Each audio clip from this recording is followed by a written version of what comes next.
நாம் எல்லாரும் கண்களை மூடி ஆண்டவரை நோக்கி ஜெபிக்க போகிறோம். சர்வ வல்லமையுள்ள எங்கள் ஆண்டவரே, இந்த அருமையான தகப்பனே, இந்த அருமையான காலவேளைக்காக உமக்கு ஸ்தோத்திரம்.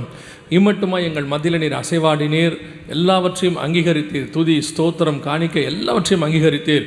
இப்பொழுது நீர் எங்களோடு கூட பேசுகிறதான ஒரு நேரம், நீர் எங்களோடு கூட இடைபடுகிறதான ஒரு நேரம். மகிமையுள்ள கரத்தில் எங்களை தாழ்த்துகிறோம் ஆண்டவரே. நீர் மாத்திரம் மகிமைப்படுவீராக. எங்கள் ஆண்டவர் இயேசு கிறிஸ்துவின் நாமத்தில் பிதாவே, ஆமென். அல்லேலூயா. ஏசாயா தீர்க்கதரிசன புஸ்தகம் 60ஆம் அதிகாரம் 22வது வசனம். சின்னவன் 1000மும் சிறியவன் பலத்த ஜாதியும் ஆவான். இது கர்த்தர் சொல்லக்கூடியது. இது ஆண்டவர் சொன்னது, அது நடக்கும். ஆனால் நான் எப்பவுமே விசுவாசிக்கிறது ஒரு விஷயம்தான், எந்த வாக்கு தத்தமும் தானாய் நடக்காது. ஆண்டவர் சொல்லிடுவார். ஆனால் அந்த வாக்கு தத்தத்துக்கான ஒரு கிரியையை கர்த்தர் நம்ம இடத்துல எதிர்பார்ப்பார், கண்டிப்பாக எதிர்பார்ப்பார். இப்போது ஆபிரகாமை பார்த்து சொன்னார், நான் உன் பேரை பெருமைப்படுத்துவேன், அப்புறம் உன்னை ஆசீர்வதிப்பேன் எல்லாம் சொன்னும் போது அதுக்கு ஒரு கட்டளை இருந்துச்சு. என்ன கட்டளை இருந்தது அப்படின்னு கேட்டிங்கன்னு சொன்னால், நான் காண்பிக்கிற தேசத்துக்கு நீ போ, உன் தேசத்தையும் உன் இனத்தையும் உன் தகப்பன் வீட்டையும் விட்டு நான் உனக்கு காண்பிக்கிற தேசத்துக்கு போ. அப்பொழுது அந்த அது செஞ்ச பிறகு தான் நான் உன்னை ஆசீர்வதிப்பேன். சினையார் தேசத்தில் ஆசீர்வதிக்கலை, காரானில் ஆசீர்வதிக்கலை, நீ கானானுக்கு போ, நான் உன்னை ஆசீர்வதிக்கிறேன்.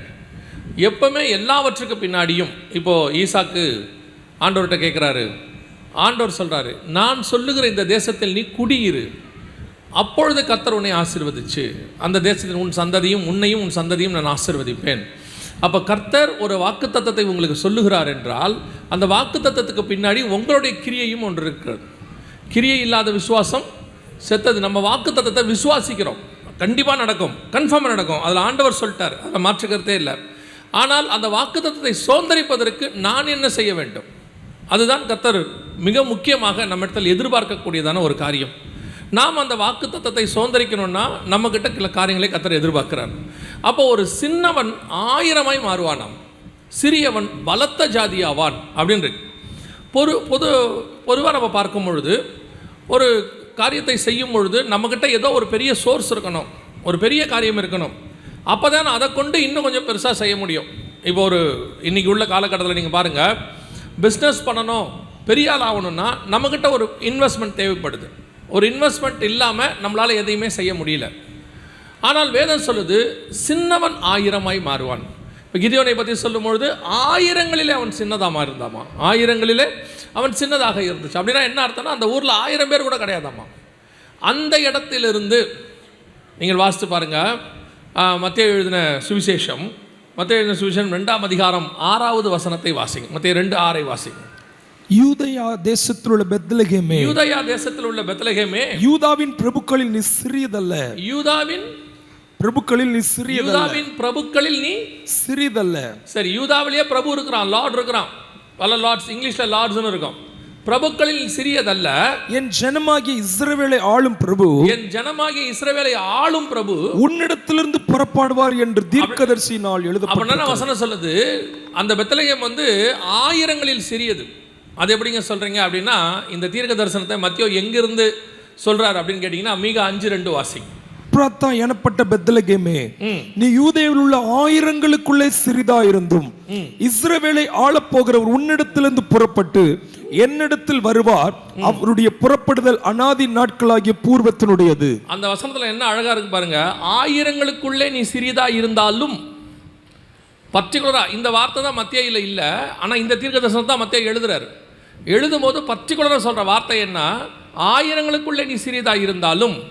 இந்த இடத்துல உங்களுக்கு கொடுக்கப்பட்ட வாக்குத்தத்தம் என்ன, நீ சின்னவன் 1000மாய் மாறுவான். 1000ங்களுக்குள்ளே சின்னதாக இருக்கிற நீ எப்படி மாறப்போகிறாய் என்று சொன்னால், தேசத்தை ஆளுகிற பிரபு உன்னிடத்திலிருந்து புறப்படக்கூடியவராக காணப்பட போகிறார். இது கர்த்தர் கொடுக்கிறதான வாக்குத்தத்தம். பெத்லகேம் அது இருக்குது, எல்லாருக்கும் தெரியும். பெத்லகேம் இருக்குது, ஒரு 1000 பேர் கூட கிடையாதுமா, அந்த மாதிரி இருக்கக்கூடிய ஒரு பட்டணம்.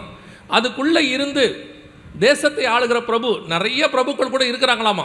அங்கே வசனம் என்ன சொல்லுது, மத்தேயு 2:6 பிரபுக்களில் நீ சிறியதல்ல. நிறைய பிரபு இருக்கிறாங்கப்பா, யூதாவின் பிரபுக்களில் நீ சிறியதல்ல, ஆனாலும் பெரிய பிரபு உன்னிடத்திலிருந்து புறப்பட போகிறார். உங்களிடத்திலிருந்து ஒரு பெரிய காரியத்தை கர்த்தர் எதிர்பார்க்கிறார், அல்லது ஒரு பெரிய காரியத்தை உங்களை கொண்டு கர்த்தர் செய்ய போகிறார்.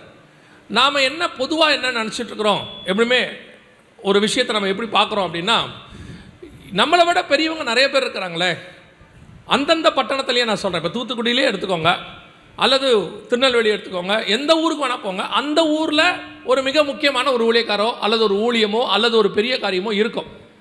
ஆனால் கர்த்தர் சொல்கிறது என்ன, அவங்களாம் இருக்கட்டும், நீ அவர்களோடு கூட பார்க்கும்பொழுது சிறியவன் தான், நீ அவனோட பார்க்கும்போது ஜூனியர் தான், அல்லது அவங்களோட பார்க்கும்போது நீ ரொம்ப குட்டியான ஒரு ஆள் தான். சில நேரங்களிலே கர்த்தர் சொல்லக்கூடியது, அந்த பெரிய மனிதர்களுக்கு நடுவிலிருந்து தான் கர்த்தர் உன்னை உயர்த்துகிறார், உன்னிடத்திலிருந்து பிரபு புறப்பட போகிறார். நம்ம என்ன சொல்லுவோம், அவங்கெல்லாம் இருக்கிறாங்க, இவங்கெல்லாம் இருக்கிறாங்க. பர்டிகுலராக பாஸ்டர் உங்களுக்கு ஆண்டவர் சொல்கிற வார்த்தை, யார் பெரியவங்கள் இருந்தாலும் அவர்களுக்கு நடுவிலிருந்து கர்த்தர் உங்களை கொண்டு பெரிய காரியத்தை செய்வார். அவ்வளோதான். நம்ம பல நேரத்தில் இவங்களை வச்சுக்கிட்டு நம்ம என்ன நினைக்கிறோம், அவங்களாம் இருக்கும்போது நம்ம செய்யலாமா, அவங்களா இருக்கும்போது நம்ம பண்ணலாமா, அவங்க இருக்கிறாங்களே. ஆண்டவர் சொல்கிறார், யார் வேணாலும் இருக்கட்டும், அவர்களை கொண்டு நான் செய்யறது செய்யாதது என்பது வேற விஷயம். ஆனால் உன்னை கொண்டு செய்ய வேண்டிய காரியம் ஒன்று இருக்கிறது, அதை உன்னை கொண்டு தான் கர்த்தர் செய்ய முடியும், அது உங்களை கொண்டு தான் செய்ய முடியும். என்னதான் ஆசாரிப்பு கூடாரம் இருந்தாலும், பெரிய சர்ச்சு அன்னைக்கு இஸ்ரவேல்லையே பெரிய சர்ச்சு ஆசாரிப்பு கூடாரம் தான். அதில் பிரதான ஆசாரியன் யார், ஏலி. அவன் யார், வாக்கு தத்தம் யாருக்கிட்ட, ஆரோனுக்கிட்ட வந்து வாங்கிட்டு வந்தவன். அப்பேற்பட்ட பெரிய சர்ச்சு, பெரிய பாஸ்டர், என்ன வேணா இருக்கட்டும், சீனியர் எவ்வளோ வேணா இருக்கட்டும், அங்கே இருக்கிற ஒரு சின்ன சாமுவேல் இடத்தில் தான் கர்த்தருடைய வார்த்தை வெளிப்பட்டது. அவனைத்தான் கர்த்தர் நியாயாதிபதியாக ஏற்படுத்துகிறார். அப்போ கர்த்தருடைய எக்ஸ்பெக்டேஷன் எங்கே இருக்குது, கீழே மலைக்கு கீழே லட்சக்கணக்கில் இருக்கிறாங்க, 6 லட்சம் புருஷர் இருக்கிறாங்க மலைக்கு கீழே, மனைவி, அவருடைய மனைவிகள், பிள்ளைகள் இருக்கிறாங்க, 12 கோத்திரம் இருக்குது, என்ன வேணா இருந்துட்டு போட்டோம், யூதாவின் கோத்திரம் இருக்குது, 12 கோத்திரம் இஸ்ரவேல் கோத்திரம் இருக்குது. மலைக்கு மேலே மோசே நிற்கிறான், கீழே இருக்குது, அத்தனை பேருக்கு நடுவில் ஆரோன் இருக்கிறான், அபியா இருக்கிறான், நாதாப் இருக்கிறான், இவ்வளோ பேர் இருக்கிறாங்க. ஆனால் கர்த்தர் சொல்லுகிறது, அங்கே இருக்கிற யோசுவாவின் மேல் தான் கர்த்தருடையதான திட்டம் இருந்தது. அவன் யார், எப்ராஹிம் கோத்திரத்தை சார்ந்தவன், இந்த 12 கோத்திரத்துக்குள்ளே வரமாட்டான், அவன் எக்ஸ்ட்ராவாக கொண்டு வந்து சேர்த்து வைக்கப்பட்டவன், கடைசியாய் வந்தவன். எல்லாரும் சொல்லுவாங்க, நீ இப்போ தானே வந்த, இப்போ தானே ஆரம்பித்த, இப்போ என்ன நீ பண்ணுறது, பெருசாக பண்ணுறியோ அப்படின்லாம் கேட்பாங்க. ஆண்டவர் சொல்கிற வார்த்தை, நான் ஏற்கனவே இருக்கிறவனை தள்ளவில்லை, ஆனால் அவனை பார்க்கிலும் உன்னை உயர்த்துவதற்கு கர்த்தர் உன்னை கொண்டு வந்திருக்கிறார். அவங்கெல்லாம் இல்லை, இஷ்டம் இல்லை, கர்த்தருக்கு தேவையில்லைன்னு அர்த்தம் இல்லை. உண்மையில கர்த்தருடைய திட்டம் ஒன்று இருக்கிறது. அந்த உங்கள் மேலே இருக்கிற திட்டத்தை பயன்படுத்துவதற்கு நீங்கள் ஆயிரங்களுக்குள்ளே சிறிதாக இருந்தாலும் கவலைப்படாது இருங்கள், உங்களை கொண்டு கர்த்தர் மிகப்பெரிய காரியத்தை செய்வார். அப்போ இந்த சின்ன காரியத்தை வச்சு தான் கர்த்தரால் பெரிய விஷயம் செய்ய முடியும். அப்போ 3 முக்கியமான காரியங்களை கர்த்தர் எனக்கு உணர்த்தினார். இந்த சின்னவங்களை வைத்து என்ன ஆண்டவர் 3 முக்கியமான காரியத்தை செய்கிறார் அப்படின்னு சொல்லி நான் உங்களுக்கு சீக்கிரமாக சொல்லிவிட்டு முடிக்க விரும்புகிறேன். முதலாவதாக வாசிங்க, 2 ராஜாக்களின் புஸ்தகம் 5ஆம் அதிகாரம் 2-3 வசனங்களை வாசிங்க. 2 ராஜாக்கள் 5ஆம் அதிகாரம் 2-3 தண்டுகள் புறப்பட்டு இஸ்ரவேல் தேசத்திலிருந்து ஒரு சிறு பெண்ணை சிறைப்பிடித்து கொண்டு வந்திருந்தார்கள். இஸ்ரவேலிலிருந்து ஒரு சிறு பெண்ணை சிறைப்பிடித்து கொண்டு வந்திருந்தார்கள். அவள் நாகமானின் மனைவிக்கு பணிவிடை செய்து கொண்டிருந்தாள். அவள் தன் நாச்சியாரை பார்த்து, என் ஆண்டவன் சமாரியாவில் இருக்கிற தீர்க்கதரிசியிடத்தில் போவாரானால் நலமாயிருக்கும், அவர் இவருடைய குஷ்டரோகத்தை நீக்கி விடுவார் என்றாள். யோசித்து பாருங்க, அந்த நாகமானை குறித்து சொல்லுகிறது. அவன் அந்த 1வது வசனத்தை நீங்கள் வாசித்து பார்த்தீங்கன்னா, நாகமான் வந்து எப்பேற்பட்டவன் அப்படின்னு இருக்கும். வாசிங்க பார்ப்போம்.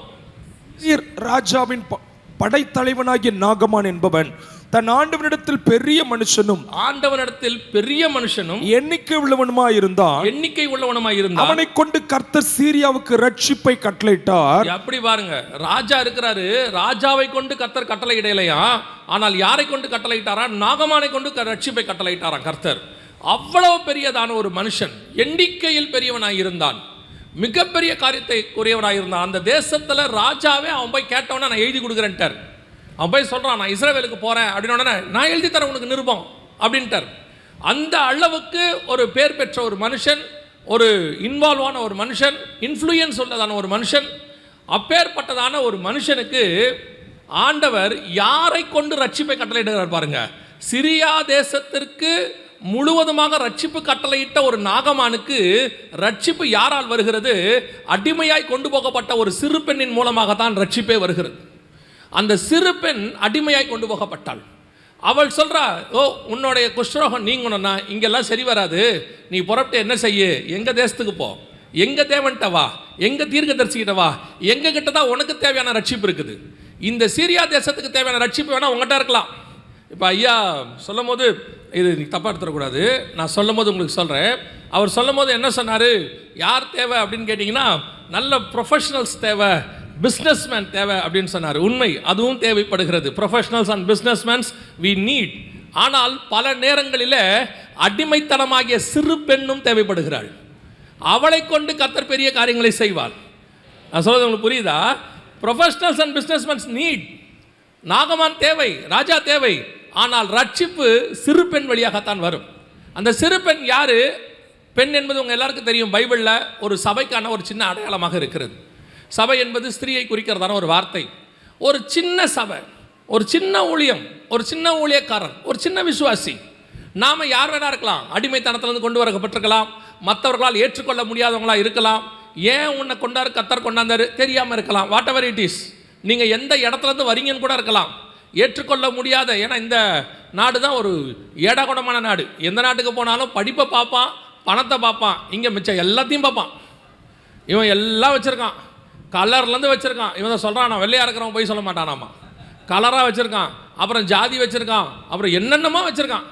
இதெல்லாம் வச்சுக்கிட்டு மனுஷனை பாகுபாடு பண்ணி தள்ளி வச்சு என்னென்னமோ சொல்கிறான். ஆனால் நல்லா கவனிச்சுக்கொள்ளுங்க, நீ எதால் தள்ளப்பட்டிருந்தாலும் சரி, உன்னை எப்படி அவங்க ஒதுக்கி வச்சிருந்தாலும் சரி, நீ சிறு பெண்ணாக அல்லது நீ அடிமைத்தனத்துக்குள்ளாக அல்லது சங்கிலி போட்டு இழுத்து கொண்டு வரப்பட்ட சூழ்நிலை உன்னைக்கு என்னதான் வேதனைப்படுத்தினாலும் சரி, உன்னை ஒதுக்கி வச்சாலும் சரி, உங்கள் வீட்டிலேயே உன்னை ஒதுக்கின கடைசி மனுஷனாக நீ வனாந்தரத்தில் ஆடு மேய்க்கிறவனை கூட இருந்துட்டு போ. ஆனால் கர்த்தர் சொல்லுகிற வார்த்தை, உன்னை கொண்டுதான் பெரிய ராஜாக்களுக்கு ரட்சிப்பை கட்டளையிட கர்த்தர் உன்னை அழைத்திருக்கிறார். இதுதான் கர்த்தர் உங்களை கொண்டு செய்ய போகிற பெரிய காரியம். எப்படி சிறியவன் பலத்த ஜாதியவன், சின்னவன் எப்படி 1000 மாறுவான். ஒரு பெண் ஒரு நாகமானையை திருப்பிட்டா பாருங்க. அதுதான் கர்த்தர் உங்ககிட்ட எங்கிட்ட எக்ஸ்பெக்ட் பண்ணுறது. அப்போ உங்களுக்கு அந்த விஷன் வரணும், அது வரணும். முதல்ல யோசிச்சு பாருங்க, அந்த சிறு பெண் என்ன நினச்சிருக்கலாம்? ஒன்று, நாகமான் யாரு?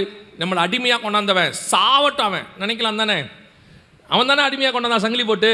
அவன் நினைக்கலாம்ல, சாகட்டும் இந்த ஆள், எங்கள் ஜனங்களையெல்லாம் அடித்தான்னு. நமக்கு இந்த பாகுபாடுலாம் நிறையா இருக்குது.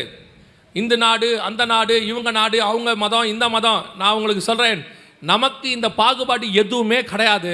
இயேசு கிறிஸ்து எல்லாருக்காகவும் ரத்தம் சிந்தி இருக்கிறார். எல்லோருக்கும் சுவிசேஷம் தேவைப்படுகிறது. அத்தனை பேருக்கும் உங்களை கொண்டு ரட்சிப்பை கட்டளையிட கர்த்தர் வல்லமை உள்ளவராக இருக்கிறார்.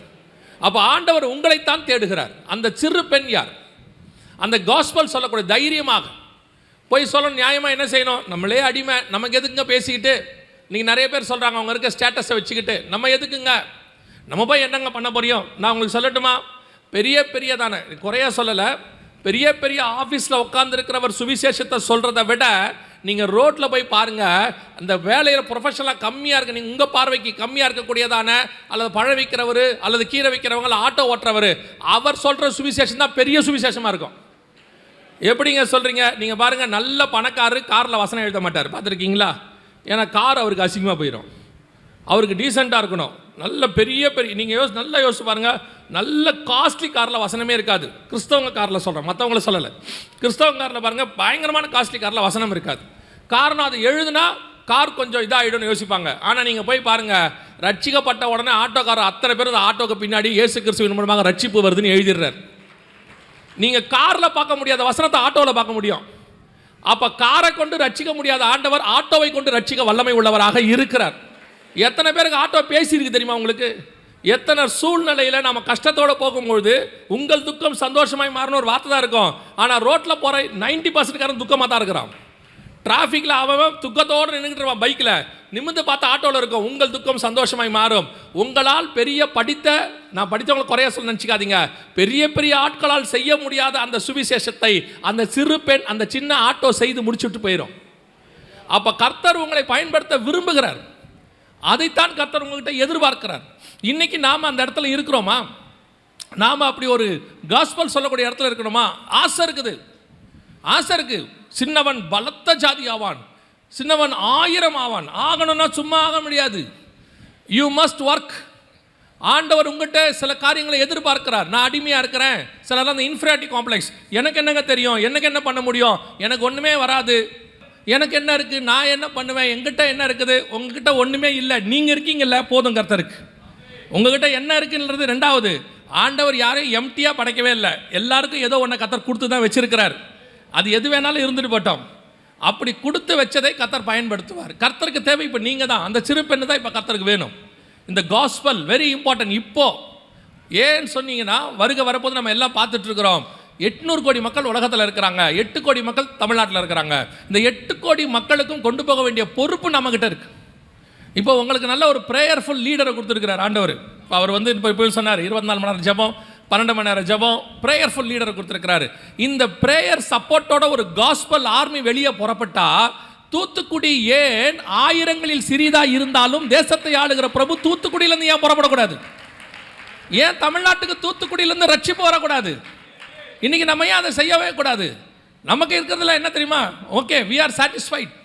இப்போ நம்ம என்ன நினச்சிருக்கலாம்? அந்த சிறுப்பை என்ன நினச்சிருக்கலாம்? நமக்கு நாகமான வீட்டில் நல்லா சாப்பாடு போடுறாங்க, நாச்சியார் பார்த்துக்கிறாங்க, நல்லபடியாக இருக்கிறோம், நம்ம உண்டு நம்ம வேலை உண்டு, நம்ம எதுக்குங்க அதெல்லாம் பேசிக்கிட்டு? இன்றைக்கி ஒரு கூட்டம் அப்படியே உட்காந்துருக்கு. நம்ம உண்டு நம்ம வேலை உண்டு, நம்ம சம்பாதிக்கிறோம், நம்ம சாப்பிட்றோம், நமக்கு சொத்து சேர்த்துட்டோம், நம்ம பிள்ளைகள் நல்லா இருக்கிறாங்க. கூட இருக்கிறவன் எக்கேடு கட்டா நமக்கு என்ன? அவன் குஷ்டரோகத்தில் இருந்தானே செத்தா நமக்கு என்ன? அப்படி ஒரு குரூப் இருக்குது. ஆண்டவர் சொல்கிறாரு, பெரியவன் எல்லாம் பேச மாட்டான், பணக்காரன்லாம் பணத்தை தேடி ஓட தொடங்கிட்டான், படித்தவெல்லாம் அடுத்த படிப்பு மேல் கொண்டு படிக்கிறதுக்கு ஓடுறான், வேலை செய்கிறவன் ப்ரொமோஷனுக்கு ஓடிக்கிட்டு இருக்கிறான். இப்போ கர்த்தருக்காக ஓட போடுகிறவன் யார்? கர்த்தருக்காக விட்டு விட்டு வருகிறவன் யார்? இங்கே வர்றவங்களில் மேக்சிமம் கர்த்தர்கிட்ட வாங்க தான் வரீங்க.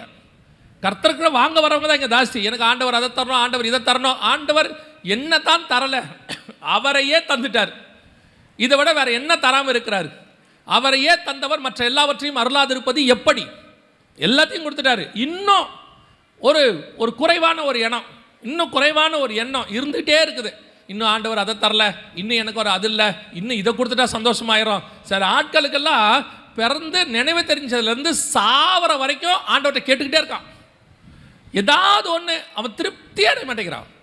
நல்ல ஒரு நினைவு தெரிஞ்சு ஆரம்பித்த பிறகு நல்லா பாஸ் பண்ணணும் ஆண்டவரே, நல்ல மார்க் எடுக்கணும் ஆண்டவரே, அப்புறம் கொஞ்சம் வளர்ந்த உடனே என் பிள்ளைக்கு நல்ல மார்க் வரணும் ஆண்டவரே, அப்புறம் அடுத்து என் பிள்ளைக்கு எப்படியாவது ஒரு நல்ல பையன் கிடைக்கணும், நல்ல பொண்ணு கிடைக்கணும் ஆண்டவரே, அடுத்து பிள்ளைக்கு ஒரு நல்ல கல்யாணம் நடக்கணும் ஆண்டவரே, அடுத்து பிள்ளைங்களுக்கு கல்யாணம் நடந்துருச்சு, அவள் மட்டும்தான் சொந்த வீடு இல்லாமல் இருக்கா, அவளுக்கு எப்படியாவது ஒரு சொந்த வீடு இருந்தாரா அதோட பார்த்தா போதும். அப்புறம் சொந்த வீடு வந்தாச்சு, எப்படியோ அவள் வயிற்றில் ஒரு புள்ளப்பூச்சி வந்துருச்சுன்னா போதும், புள்ளப்பூச்சி கொடுத்தா ஓகேவா? கேட்கும் போதே தப்பாக கேட்கறது. ஏதாவது ஒன்று வயிற்றில் ஒன்று கிடச்சா போதும். அப்புறம் அந்த குழந்தை பிறந்தவொடனே அடுத்து இவள் இந்த பிள்ளைய என் மகளே சின்ன பிள்ளையா இருக்குது, அதுக்கு ஒரு பிள்ளையா, இதுங்களை வளர்த்து விட்டுட்டு நான் போயிட்டா போதும், நீ போகவே மாட்டேன். கடைசி வரைக்கும் ஆண்டவர்கிட்ட கேட்டுக்கிட்டே இருக்கிறது. சபைக்கு வரும்போது அப்படித்தான். எப்போ பாருங்க, ஆல்வேஸ் லிஸ்ட் ஆஃப் கம்ப்ளைண்ட்ஸ். எங்கள் பாட்டி சொல்லுவாங்க, சிலர்லாம் ஆண்டவர்கிட்ட வரன்னா லிஸ்ட் ஆஃப் கம்ப்ளைண்ட்ஸும்பாங்க. லிஸ்ட்டோட வர ஆண்டவர்கிட்ட, ஆண்டவரே எனக்கு அது இல்லை இது இல்லை, கொடுத்ததை சங்கீதக்காரன் சொல்கிறான், கர்த்தர் செய்த நன்மைகளுக்கு நான் எண்ணத்தை செலுத்துவேன். ஆண்டவருக்கு நீங்கள் என்ன செஞ்சீங்க? ஒரு துரும்பு எடுத்து போட்டிங்களா? அப்படி ஒரு துரும்பு எடுத்து போட்டிங்களா? இதில் வேற ஒரு பெருமை, நாங்கள் தசமாக காணிக்கலாம் கரெக்டாக கொடுத்துட்றோம். ஆண்டவர் கொடுத்ததில் திருப்பி கொடுத்தீங்க, நீங்கள் ஒன்றும் கொடுக்கல. கர்த்தர் நினச்சிருந்தாரா நடுத்தரில் நிற்க விட்டுருப்பார் அத்தனை பேரையும். அவர் ஆசீர்வதிச்சதுனால கையில் பணம் வந்துச்சு, வந்ததில் கொடுத்துவிட்டு அதில் ஒரு பெருமை. அதில் பெருமையில் வேற கவர் மேலே எழுதுறது, இன்னார் கொடுத்துருக்கிறார். நீங்கள் எழுதுங்க, எங்களுக்கு ஒன்றும் சொல்ல. ஆனால் என்னன்னா அதில் எதுக்கு ஒரு பெருமை? இன்னைக்கு இருக்க உட்காந்துக்கிட்டு நீங்கள் என்ன கர்த்தருக்கு செய்தீர்கள்? ஒரு மிஷினரிக்கு 200 ரூபாயோ 500 ரூபாயோ அனுப்பிவிட்டு அதை வேற 5000 பேர்ட்ட சொல்லிடுவான், மாதம் மிஷினரிகளுக்கு நாங்கள் அனுப்பி கொண்டு இருக்கிறோம். நீங்கள் அனுப்புறத குறை சொல்லலை, அதில் ஒரு பெருமை. கர்த்தர் உங்கள்கிட்ட கேட்கிறார், நீ என்ன செய்தாய்? இந்த காஸ்பலில் மிஷினரிகள் இயக்கங்கள் வந்த பிறகு ஒரு ஸ்லோகன் கொண்டு வந்தாங்க. என்ன சொன்னாங்கன்னா, போ அல்லது அனுப்பு, போ அல்லது அனுப்பு அப்படின்னு சொன்னாங்க. பைபிளில் போ அல்லது அனுப்பே இல்லை, போதான் இருக்கு. ஆண்டவர் பைபிளில் சொன்னது போதான், அனுப்புனே சொல்லலை. ஆனால் ஒரு காலகட்டத்தில் சூழ்நிலை நிமித்தமாக நம்ம தான் அதை என்ன பண்ணிக்கிட்டோம், எக்ஸ்டெண்ட் பண்ணிக்கிட்டோம். போ அல்லது அனுப்பு அப்படின்னு நம்ம எடுத்துக்கிட்டோம். இப்போ இந்த அல்லது எப்படி ஆயிடுச்சுன்னா, போகிறதே கிடையாது, அனுப்புறது மட்டும்தான். யாருமே போகிறதில்ல. அந்த அனுப்புறதுல திருப்தி அவனுக்கு. நான் அனுப்பிட்டேனே மிஷினரிக்கு, நான் அனுப்பிட்டேனே. நான் என்ன சொல்கிறேன், நீங்கள் மிஷினரிகளுக்கு அனுப்பும்போது ஒரு தடவை அந்த மிஷினரிக்கிட்ட போய் கையில் கொடுத்துட்டு வாங்க. என்னங்க அனுப்புறதுல கையில் கொடுக்குறதுல என்ன இருக்குது? நீங்கள் அனுப்பும் போது உங்களுக்கு ஒன்று தெரியாது, நீங்கள் போய் கொடுங்க, அப்போ தான் தெரியும் நீங்கள் அனுப்புகிற பணம் அவனுக்கு ஒரு மண்ணாங்கட்டியும் இல்லைன்னு. அவன் படுற கஷ்டத்தில், அவன் படுற உபத்திரவத்தில், அவன் காட்டுக்குள்ளே மிருகத்துக்கு நடுவில் ஓடிக்கிட்டு இருக்கிறதுல, அவன் அதுக்கு நடுவில் சாவ பிழைக்க இருக்கிறதுல, நீங்கள் அனுப்புகிற 2000 ரூபா 3000 ரூபாயில் அவன் எப்படி குடும்பத்தை நடத்துகிறான்னு அங்கே போய் பாருங்க தெரியும். அந்த வேல்யூ அப்போ தான் உங்களுக்கு தெரியும். இப்போது சொல்கிறேன், நீங்கள் அனுப்புகிற பணத்தை நான் குறையாய் சொல்லவில்லை. ஆனால் நீங்கள் கர்த்தருக்கு என்ன செய்தீர்கள்? ஒரு ஸ்டெப்பு நடந்தீங்களா? ஒரு ட்ராக்ஸ் கொடுத்தீங்களா? அல்லது யாருக்காவது சுவிசேஷம் சொன்னீங்களா? ஒரு மொபைல் ஃபோனில் ஃபார்வர்டாவது பண்ணீங்களா? அதில் கூட வெக்கம். நம்ம ஃபார்வர்ட் பண்ண அவங்க என்ன நினைப்பாங்கன்னு தெரியாது. என்ன நினைப்பாங்க? உங்களை என்ன நினைப்பாங்க ஃபார்வர்ட் பண்ணிட்டீங்கன்னா? பெரிய பில்லிகிரகம் ஐயா வந்துட்டா நினைக்க போகிறாங்களா? என்ன ஒரு மெசேஜ் அனுப்புறீங்கன்னு பார்க்க போகிறாங்க. ரெண்டே காரியம் தான் செய்வான். ஒன்று, இந்த மெசேஜெலாம் எனக்கு அனுப்பாதீங்க, எனக்கு பிடிக்கல, விட்டுருங்க. இல்லையா, நீங்கள் அனுப்புறது எனக்கு பிரோஜனமாக இருக்கு. ஐயா சாட்சி சொன்னார், ஒரு பைபிளை உள்ளே போட்டாங்க, ஒரு அப்பேற்பட்ட ஒருத்தனை அது மாற்றிருச்சு. நைட்டு ஒரு நாள் ராத்திரியில் மாற்றிருச்சு. உங்கள் மெசேஜ் மாற்றிருச்சுன்னா அவன் ரட்சிக்கப்பட்டு உங்கள் கணக்கில் அந்த ஆத்மா வரப்போகுது. ஆனால் முதல்ல இனிஷியேட் எடுக்கணுமே. சபை அந்த இனிஷியேட்டில் இல்லை, குடும்பம் அந்த இனிஷியேட்டில் இல்லையே இன்னைக்கு. ஆனால் ஆண்டவர்கிட்ட வாங்கிறதுல மட்டும் நமக்கு என்ன இருக்கிறது? ஒரு பெரிய காரியம் இருக்கிறது. அதான் ஆண்டவர் கேட்குறாரு, உன்னை பலத்த ஜாதியை நான் மாற்ற விரும்புகிறேன், உன்னை 1000 ஆக்க விரும்புகிறேன், பட் நீ எனக்கு என்ன செய்த ஃபஸ்ட்டு? அதுதான் நீங்கள் இம்பார்ட்டன்ட். ஆத்தும அறுவடை நடக்கணும்னா, அறுவடை இப்போ ஆயத்தப்படாதானே, அது நடக்கணும்னா முதல்ல நீங்கள் இறங்கணும். எம்டி ஜெகன் வரதுனாலையோ பாஸ்டர் கார்த்திக் அமாலியல் எல்லா இடத்துக்கும் போய் விதைக்கிறதுனாலையோ மட்டும் பத்தாது. ஒருவராக ஓடி அறுக்க முடியாது. இயேசுநாதர் ஒருத்தராக ஓடி அறுக்க முடியாதுன்னா 12 பேரை செலக்ட் பண்ணார். It's a team work. You must go. நீங்கள் போயே ஆகணும். இல்லாவிட்டால் இந்த வாக்கு தத்தம் நீங்கள் சுதந்திரிப்பது கஷ்டம். வாக்கு தத்தம் சுதந்திரிக்கணும். ஆனால் சுதந்திரிப்பதுக்கு முதலாவது உங்களிடத்தில் கர்த்தர் ஒரு காரியத்தை எதிர்பார்க்கிறார். அது என்ன? முதலாவது, அந்த சின்ன பெண் என்ன நடந்தாலும் சரி சொல்லித்தான் பார்ப்போமே, என் வார்த்தை எடுபடுமா எடுபடாத. ஒரு அடிமை பெண் சொல்கிறத அவங்க கேட்பாங்களா? பின்னாடி நாகமானே போய் என்ன சொல்கிறார் தெரியுமா? எலிசா போய் தண்ணியில் முக்கி எழுந்துரு அப்படின்னு உடனே, ஏன் எங்கள் ஊரில் தண்ணி இல்லையான்னு கேட்குறாரு. அதே நாகமான் என்ன பண்ணியிருக்கணும்? அந்த சிறு பெண்ணை பார்த்து என்ன சொல்லியிருக்கணும்? ஏன் எங்கள் ஊரில் கடவுள் இல்லையா, நாங்கள் எங்கள் கடவுள்கிட்ட போலியான்னு கேட்டிருக்கணும்.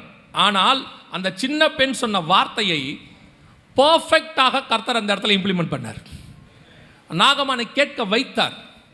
அதைத்தான் உங்களுக்கு சொல்கிறேன். இந்த நாகமான் என்னங்க, நாகமான் சுகமானார், இதில் என்னங்க இருக்குது? இந்த நாகமானைத்தான் புதிய ஏற்பாட்டில் இயேசு கிறிஸ்து மென்ஷன் பண்ணுவார். யோசித்து பாருங்கள், எத்தனை குஷ்டரோகி இருந்தாலும் ஒரு குஷ்டரோகியை கர்த்தர் அந்த இடத்துல மென்ஷன் பண்ணார்னா அது நாகமானை மட்டும்தான். அப்படின்னா எவ்வளோ பெரியதான ஒரு காரியத்தை அந்த பெண் செஞ்சுருக்கிறான்னு பாருங்கள். அதைத்தான் கர்த்தர் உங்கள்கிட்ட எதிர்பார்க்கிறார். தயவு செய்து உங்களால் முடிஞ்ச ஊழியத்தை செய்யுங்க. ஆனால் ஊழியம் செய்யுங்க கண்டிப்பாக. சும்மா மட்டும் இருக்காதீங்க. இப்போ இருக்க வேண்டிய காலம் இது அல்ல. இப்போவே எல்லாரும் என்ன சொல்கிறாங்க தெரியுமா? 25 வயசு பையன் சொல்கிறான், ஒரு 40க்குள்ளே செட்டில் ஆகிட்டா போதும். என்ன செட்டில் ஆவ? என்ன செட்டில் ஆவிய? ஒரு வீடு வாங்கிட்டு அப்படியே செட்டில் ஆகிட்டா என்ன? இதில் செட்டில் ஆகிறது என்ன இருக்குது? கடைசி நிமிஷம் நடக்கிற வரைக்கும் கர்த்தருக்காக நடந்துக்கிட்டே இருக்கணும். ஏதாவது ஒன்று ஆண்டவருக்கு செஞ்சிட்டே இருக்கணும். நீங்கள் விதைக்கிற ஒரு விதையாவது முளைக்கணும். ஆண்டவர் உங்களை கடைசி வரைக்கும் பயன்படுத்தணும். யோசிக்கணும். You don't want to take rest. நம்ம அதுக்கு போய் 8 நாளில் ரெஸ்ட்டு தான் எடுக்க போகிறோம். நித்தியமாக ரெஸ்ட் எடுக்க போகிறோம். அங்கே போய் என்ன ட்ராக்ஸ் கொடுக்க போகிறீங்களா? இல்லைனா இயேசுநாதர் பக்கத்தில் உட்காந்து செகண்ட் கம்மிங்கை பற்றி பேச போகிறீங்களா? அங்கே போய் பிரசங்கம் பண்ண போகிறீங்களா? ஒன்றும் பண்ண போகிறத, பாட்டு பாடி ஆராதிக்க போகிறோம், அவ்வளோதான் இருக்குது. இரவும் பகலும் அவரை துதிக்க போகிறோம், அவ்வளோதானே இருக்குது. ஊழியமாக பண்ண போறிய? பண்ணுற ஊழியம்லாம் இங்கே தான் பண்ணணும். எவ்வளோ ஊழியம் பண்ண முடியுமோ ஓடுங்க. படுக்காதீங்க. பகலில் படுத்து தூங்காதீங்க. உட்காந்து கணவரையும் பிள்ளைகளையும் ஆஃபீஸ்க்கு ஸ்கூலுக்கு அனுப்பிட்டு அப்படியே படுத்து தூங்காதீங்க. இல்லைனா நல்லா சம்பாரிச்சிட்டோம் உட்காந்து படுத்து. ஆண்களுக்கு சொல்கிறேன், பெண்களுக்கு சொல்கிறேன். எங்கள் அம்மா எனக்கு சொல்லி கொடுத்தது, இந்த பகலில் படுக்கிறவனை மாதிரி ஒரு பாவி உலகத்திலே அவனும் இல்லைம்பாங்க.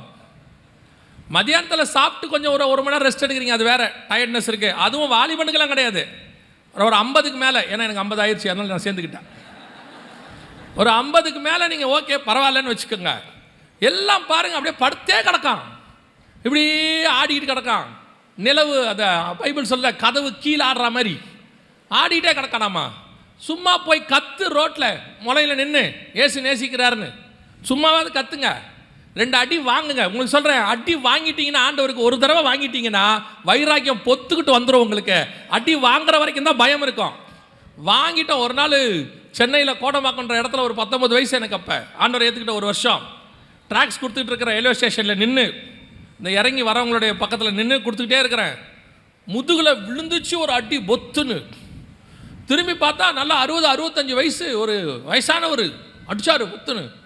இப்படி பார்த்தேன், அவர் அடிச்சாடியில் கண்ணில் தண்ணி வந்துருச்சு எனக்கு. அப்படி அடித்தார். திரும்பி பார்த்தேன், நான் திருப்பி அடித்தா அவர் காலி ஆயிடுவார், அது வேறு விஷயம். பார்த்தோன்னே சொன்னார், எத்தனை நாளைக்கிட்ட அப்படி ட்ராக்ஸ் கொடுப்பீங்க, நீங்கள் இப்படிலாம் கொடுத்துக்கிட்டு இருப்பீங்க, ஒரு நாள் உங்களெல்லாம் ஒழிச்சு கட்டுறோண்டா அப்படின்ட்டு போனார்.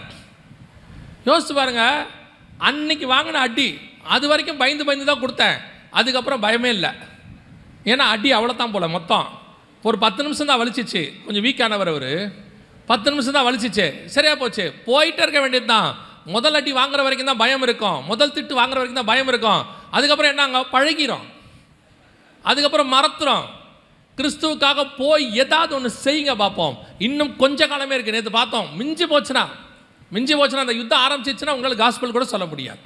இருக்கிறத பயன்படுத்துங்க. அந்த சிறு பெண்ணை கர்த்தர் இப்பொழுது தேடுகிறார். யார் போய் காஸ்பல் சொல்கிறது? 2வது வாசிங்க, யோவான் எழுதின சுவிசேஷம் 6ஆம் அதிகாரம் 9வது வசனத்தை வாசி.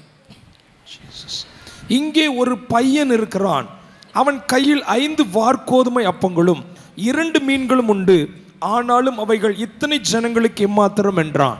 நல்ல கவனிங்க, அந்த யோவான் 6 நீங்கள் அப்புறமா போய் வாசித்து பாருங்க. இது வந்து பிளான்டு ஒரு ப்ரோக்ராம், அது பிளான்டு ப்ரோக்ராம். இவர் உட்காந்து வரவங்களெல்லாம் பார்க்குறாரு, தாம் செய்ய போகிறத இயேசு அறிந்துன்னு இருக்கும் அந்த இடத்துல. 6ஆம் அதிகாரம் 7-8 வசனத்தில் நீங்கள் வாசித்து பார்த்தீங்கன்னா, தான் செய்ய போகிறத இயேசு அறிந்து, அவருக்கு எல்லாம் தெரியுது, ப்ரீ பிளான்டு ப்ரோக்ராம்.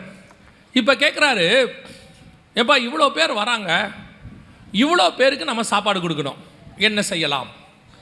யோசித்து பாருங்க, இவ்வளோ பேர் 5000 புருஷர் அப்படின்னு இருக்கு, பெண்கள் பிள்ளைகள் கணக்கு அங்கே இல்லை. இத்தனை பேர் எதுக்கு வரான் அப்படின்னு கேட்டிங்கன்னா, ஒரே ஒரு காரியம்தான், கர்த்தர்கிட்ட வார்த்தையை கேட்க வருகிறார்கள், வேறு எதுக்குமே வரல, வார்த்தையை கேட்க வராங்க. இதே காரியம் மத்தேயு 14 இருக்குது, இதே காரியம் லூக்கா 6லையும் இருக்குது, அப்புறம் மார்க்லேயும் இருக்குது. நீங்கள் போய் வாசிக்க முடியும். 4 காஸ்பல்லையும் இந்த விஷயம் இருக்குது. ஆனால் யோவானில் மட்டும்தான் இந்த அப்பத்தை யாருக்கிட்டேருந்து வாங்கினாங்கன்னு இருக்குது. மற்ற 3 காஸ்பல்லையும் எங்கே வாங்கினாங்கன்னே இல்லை. இப்போ நல்லா கவனிச்சுக்கொள்ளுங்க, 1000 ஜனங்கள் இயேசுவின் இடத்துல வருகிறார்கள். ஆனால் இவர்களுக்கு போஜனம் கொடுப்பதற்கு, சாப்பிட கொடுப்பதற்கு 12 அப்போஸ்தலர்களிடத்தில் என்ன இல்லை? அப்பம் இல்லை. உங்கள் எல்லாருக்கும் தெரியும், அப்பம் என்பது வேர்ட் ஆஃப் காட், கர்த்தருடைய வார்த்தை. அவர் அப்பத்தை எடுத்து பிட்டு, வேர்ட் ஆஃப் காட். சமூகத்து அப்பம் அப்படின்லாம் இருக்குது, உங்களுக்கு அது ஒரு ஆவிக்குரிய அர்த்தம் தெரியும். இவ்வளோ பேர் வராங்களே, இவ்வளோ பேருக்கு ஆகாரம், ஸ்பிரிச்சுவல் ஆகாரம் எங்கே இருக்குன்னு ஆண்டவர் கேட்குறாரு. அந்த 6ஆம் அதிகாரம் யோவானில் கேட்கும் பொழுது, இவ்வளோ பேருக்கு ஆகாரம் உங்ககிட்ட இருக்கா அப்படின்னு கேட்குறாங்க. உடனடியாக சீஷர்கள் சொல்கிற சில காரணங்கள் இருக்குது. இப்போ நான் உங்களுக்கு விளக்கமாகவே சொல்கிறேன். இப்போ நம்ம வெளியிருந்து உள்ள ஆட்களை கூட்டு வரதை பற்றி ஃபர்ஸ்ட் பாயிண்ட் பார்த்தோம். உள்ளே வருகிறவர்களுக்கு வேர்ட் ஆஃப் காட், கர்த்தருடைய வார்த்தை, ஆவியானவர் கொடுக்கிற வார்த்தை இருக்கா? இன்னைக்கு எத்தனை சபையில் கர்த்தருடைய வார்த்தை இருக்குது? எத்தனை ஊழியக்காரங்கிட்ட கர்த்தருடைய வார்த்தை இருக்குது? இன்னைக்கு நீங்கள் நல்லா கவனிச்சு பார்த்தீங்கன்னா, சர்ச்சஸ் இருக்குது, ஊழியக்காரங்க இருக்காங்க, பைபிள் இருக்குது. எபேசியர் 6ஆம் அதிகாரத்தில் 2 காரியத்தை கர்த்தர் சொல்லுவார். நீங்கள் உங்களுக்கு எல்லாம் தெரிஞ்சது தான், அதனால் நீங்கள் நான் சொன்னால் புரிஞ்சுப்பீங்க. சத்தியம் என்னும் அரைக்கச்சையையும் ரட்சிப்பு என்னும் தலைச்சீராவையும் ஆவியின் பட்டயமாகிய கர்த்தருடைய வசனம், அப்படிதானே இருக்குது 6ஆம் அதிகாரத்தில். அப்போ கர்த்தருடைய வசனம்னு ஒன்று இருக்குது, சத்தியம்னு ஒன்று இருக்குது. 2 இருக்குது அந்த இடத்துல. வசனம் அப்படி தான் சொல்லுது, வசனம் இருக்குது, சத்தியம் இருக்குது. இப்போ கர்த்தர் வசனத்தை வச்சிருக்கிறாரு. சர்ச்சுக்குள்ள வசனம் இருக்கு. உங்க கையில பைபிள் இருக்கிறவங்க எல்லார் கையிலையும் வசனம் இருக்கு. இப்போ எல்லா இடத்துலையும் பைபிள் கிதியன்ஸ் வச்சாச்சு, இப்போ உங்க கையிலையும் வச்சாச்சு. இப்போ எல்லார்கிட்டையும் என்ன இருக்குது? பைபிள் இருக்கு, வசனம் இருக்கு. சத்தியம் இருக்கா? அதான் கேள்வி. சத்தியத்தில் நிலை நிற்கணும். சத்தியம் தான் விடுதலையாக்கும். இயேசு கிறிஸ்து சொன்னாரு, நானே வழியும் சத்தியமாக இருக்கிறேன். அதோட அர்த்தம் என்ன? நான் தான் வழி, நான் தான் சத்தியம். இந்த வழியாக இந்த சத்தியத்துக்குள் போகும் பொழுது நீங்கள் ஜீவனுக்குள் பிரவேசிப்பீர்கள். அதான் நானே வழியும் சத்தியமும் ஜீவனுமாய் இருக்கிறேன். நான் வழி. என் வழியாக நீங்கள் சத்தியத்தை கை கொள்ளும் பொழுது இந்த சத்தியம் உங்களை ஜீவனுக்குள் கொண்டு போகும். 3 வார்த்தையில் மொத்தத்தையும் முடிச்சுருவார். இப்போ உங்களுக்கு பிரச்சனை என்னன்னா, இயேசு வழின்னு தெரியும், ஜீவனுக்குள்ள போகணும்னு தெரியும், நடுவில் இருக்கிற சத்தியம் உங்க கையில் இருக்குதா? ஆனால் பைபிள் வச்சிருக்கிறீங்க, வசனம் இருக்கு. பைபிள் இல்லாத வீடே கிடையாது. ஒவ்வொரு ரூமுக்கு ஒரு பைபிள் இருக்கு. சத்தியம் இருக்கா? இப்போ இயேசு கேட்குறாரு, சத்தியத்தை கொடுங்கள், அவங்களுக்கு நீங்களே போஜனத்தை கொடுங்க அப்படிங்கிறார். இப்போ அவன் சொல்கிற நிறைய காரணங்கள் இருக்குது. நீங்கள் வாசிங்க, ஒவ்வொன்றா ஒரு 3-4 காரணம் இருக்குது. வாசிங்க. மார்க் எழுதின சுவிசேஷம் 6:36 வாசிங்க. மார்க் எழுதின சுவிசேஷம் 6:36. புசிக்கிறதுக்கு இவரிடத்தில் ஒன்றுமில்லை. புசிக்கிறதுக்கு எங்களிடத்தில் ஒன்றுமில்லை. ஒத்துக்கிட்டான் அவன், எங்கிட்ட ஒன்றுமே கிடையாது. ஆகையால் இவர்கள் சுற்றி இருக்கிற கிராமங்களுக்கும் ஊர்களுக்கும் போய் தங்களுக்காக அப்பங்களை வாங்கிக் கொள்ளும்படி இவர்களை அனுப்பிவிட வேண்டும் என்றார்கள். இப்போ அவர்கள் இருந்த இடம் என்ன இடம் இருக்குது? அந்த 34-35 அவர்கள் வனாந்தரத்தில் இருந்தார்கள். எங்க இடத்துல என்ன இல்லை? ஒன்றும் இல்லை. வசனம் சொல்லுது, இது வனாந்தரமான இடம், வெகு நேரம் ஆயிற்று, எங்களிடத்தில் ஒன்றும் இல்லை. இதுதான் இன்னைக்கு இருக்கக்கூடியதான பல ஆவிக்குரிய சபைகள், பல ஊழியக்காரர்களுடைய நிலைமை. இவங்க கிட்ட இன்னைக்கு சத்தியம் இல்லை. கேட்டா சொல்றாங்க, இது கடைசி காலம் மோசமா இருக்குதுங்க, இப்போ எங்கேயுமே சத்தியம் கிடையாதுங்க. இன்னும் ஒரு படி மேலே போய் சொல்றாங்க, ஜனங்க இப்பெல்லாம் சத்தியத்தை கேட்கறதில்ல. ஜனங்க நிறைய இருக்கிறாங்க. ஜனங்க என்ன இருக்கிறாங்க? நிறைய இருக்காங்க. அதனால ஆராதனையை நாங்கள் இன்க்ரீஸ் பண்றோம். ஒரு நாளைக்கு 10 ஆராதனையாமா, 12 ஆராதனையாமா. ஆராதனை இன்க்ரீஸ் ஆயிடுச்சு. அதனால என்ன பண்ணிட்டோம், நாங்கள் இப்போ ஆராதனை நேரத்தை குறைச்சிட்டோம். 1 மணி நேரம் குறைச்சிட்டோம். 15 நிமிஷம் தான் செய்திக்கான நேரம். இவங்க வேற யாரும் இல்லை, இந்த கூட்டம். இவங்க கிட்ட வனாந்தரம், இவங்க கிட்ட வார்த்தை கிடையாது, ஆனால் கூட்டம் இருக்கு. இவங்க சொல்றது என்ன சொல்றாங்க? எங்ககிட்ட டைமே இல்லை, எங்ககிட்ட ஒண்ணுமே இல்லை. இன்னைக்கு ஒரு கூட்டம் அப்படிதான் உட்காந்துருக்கு. சொல்லிட்டு அடுத்து விசுவாசியை பார்த்து என்ன சொல்றாங்க? ஒரு 2 வருஷம் கழிச்சு சொல்லுவாங்க, இந்த ஜனங்களுக்கு சத்தியம் போகவே மாட்டேங்குது. சொன்னா கேட்க மாட்டான். அவன் கேட்க மாட்டான், எப்படி கேட்பான்? நீ தான் சத்தியத்தை கொடுக்கலையே. இன்னைக்கு சபைகள் சத்தியத்தில் வளர்கிறதா? விசுவாசியும் கேட்கிறேன், சத்தியம் உள்ள சபைக்கு போக உங்களுக்கு இன்ட்ரெஸ்ட் இருக்கா? விசுவாசிகளுக்கு, நிறைய விசுவாசிகளுக்கு பாருங்க, இந்த பிராண்ட் இருக்கும், பார்த்துருக்கீங்களா? இந்த வெளியே பிராண்டை பார்த்து ஒரு குரூப் இருக்கு. அவர் சபை சம கூட்டம், ஏசி போட்டிருக்கிறாங்க, அப்படி கிராண்டா இருக்கு, பாஸ்டர் BMW வராரு, பிராண்ட். நீ போய் பெரிய கூட்டம் உட்காருங்க, சத்தியம் இருக்கா? பெரிய சபை உன்னை பரலோகத்துக்கு கூட்டு போகாது, ஆனால் சத்தியம் உன்னை பரலோகத்துக்கு கூட்டிட்டு போகும். இன்னைக்கு சத்தியத்தை வெறுக்கிற ஒரு கூட்டம் இருக்கு, விசுவாசி. இன்னொரு குரூப் இருக்கு. இது எப்படி தெரியுமா? இவங்க இப்படிப்பட்ட, நான் இந்த ஒரு 32 வருஷமா இந்த இவங்களோட ஓடினதுனால கண்டுபிடிச்சது இதெல்லாம். சில குரூப் இருக்கு. என்ன, அந்த சர்ச்சில் எல்லாம் மோசமானவங்க. அங்கே ஒருத்தர் உட்காந்துருக்காரு, அவர் மோசமானாலும் எனக்கே தெரியும், அவரெல்லாம் அந்த சர்ச்சுக்கு வராரு, பாஸ்டர் அவர் எதுவுமே கேட்க மாட்டாரு. முதல்ல ஒரு விஷயத்தை தெரிஞ்சுக்கோங்க, சர்ச்சு என்பது பாவிகள் வர்ற இடம். இங்கே பாவிகள் வந்து பரிசுத்தமாக மாறுற இடம் தான் சர்ச்சு. பாவியை பரிசுத்தமாக்குற இடம், குறை உள்ளவனை கர்த்தருக்கு ஏற்ற மாதிரி மாற்றுற இடம். இங்கே அறவேக்காடு, கால்வேக்காடு, பின்மாற்றம் அடைஞ்சது, அப்புறம் கர்த்தருக்கு தூரமானதெல்லாம் ஆண்டவர் இங்கே கூட்டு வந்து தான் சரி பண்ணுவார். சபை சரி பண்ணுகிற இடம். Church is not the perfect place, church is the place for make perfection. அதுக்கு தான் சர்ச் வச்சிருக்கிற ஆண்டவர். இன்னைக்கு நிறைய பேர் உள்ள வந்து என்ன சொல்றாங்க, என்ன அவர் இருக்கார் இந்த சர்ச்சில், அந்த ஆளு மோசம்னு எனக்கே தெரியும், அந்த ஆளை பாஸ்டர் அங்கே உட்கார வச்சிருக்கிறாரு, அந்த ஆளு மோசம் உனக்கு தெரிஞ்சிருக்குது, நீ மோசம் உனக்கு தெரியலையே, நம்ம மோசனே நமக்கு தெரியலையே. போய் கேட்டால் சொல்றது அவர் இருக்காரு, நீங்க சொல்றது எனக்கு எப்படி இருக்குன்னு கேட்டா, மெக்கானிக் ஷாப்புக்குள்ள போயிட்டு என்ன எல்லா காரும் உடஞ்சிருக்கு, ஏன் எல்லா காரும் ரிப்பேரா இருக்கு, இது மோசமான மெக்கானிக் ஷாப். எப்படி தான் சொல்றாங்க, இது மோசமான மெக்கானிக் ஷாப், நல்ல காரே இல்லை. மெக்கானிக் ஷாப்பில் எப்படி நல்ல கார் இருக்கும்? அங்கே காரை நல்லது பண்ண கொண்டாந்துருக்குறாங்க. நீ நல்ல கார் வாங்கணும்னா ஷோரூமுக்கு தான் போன. மேலே ஒருத்தர் ஷோரூம் வச்சுட்டு உட்காந்துருக்காரு, பர்ஃபெக்டானதெல்லாம் கொண்டு போய் ஷோரூமில் வச்சிருவாங்க. அது பரலோகம். அங்கே தான் வெறும் பரிசுத்தவான்கள் மட்டும் இருப்பான். சபைக்குள்ள பாவி இருப்பான், அவனை சரி பண்ணுறது தான் கர்த்தர் கூட்டு வந்திருக்காரு. அப்போ இங்கே வந்து நீங்கள் உட்காந்து என்ன பண்ணுறீங்க? அவங்களெல்லாம் பார்த்துட்டு இவர் இருக்காரு, நான் இந்த சர்ச்சுக்கு வரமாட்டேன். ஏன் வரமாட்டேன்? அவர் அந்த சர்ச்சில் இருக்கிறார், நான் அவரை பார்த்தேன். இதில் வேறு சில விசுவாசி இருக்குது, நான் இவங்க பக்கத்தில் உட்கார மாட்டேன். ஏன் உட்கார மாட்டேன்? இல்லை, அந்த சிஸ்டரை பற்றி எனக்கு தெரியும். சரி, அந்த சிஸ்டர் பரலோகத்துக்கு வந்துருச்சு, என்ன பண்ணுவேன்? எழுந்திரிச்சு பக்கத்து ஊருக்கு போயிடுவீங்களா? இல்லை நரகத்துக்கு தான் போயிடுவீங்களா? யார் உங்கள் பக்கத்தில் இருந்தா? உங்கள் கூட இயேசுநாதர் உங்கள் கூட இருக்கிறாரா? பார்த்தீங்களா? சபை என்பது பர்ஃபெக்ட் ஆக்குற இடம். இங்கே வந்துட்டு அதெல்லாம் குறைலாம் பார்த்துட்டு இருக்கக்கூடாது. சபையை எங்கே தேடி போகிறான்? அன்றைக்கி ஒருத்தர் சொல்கிறார், ஒரு பெரிய சர்ச்சை பற்றி சொல்கிறார். சொல்லும் போதே அவங்ககிட்ட ஒரு பெருமை இருக்கும், பார்த்துருக்கீங்களா? நாங்கள்லாம் அந்த சர்ச்.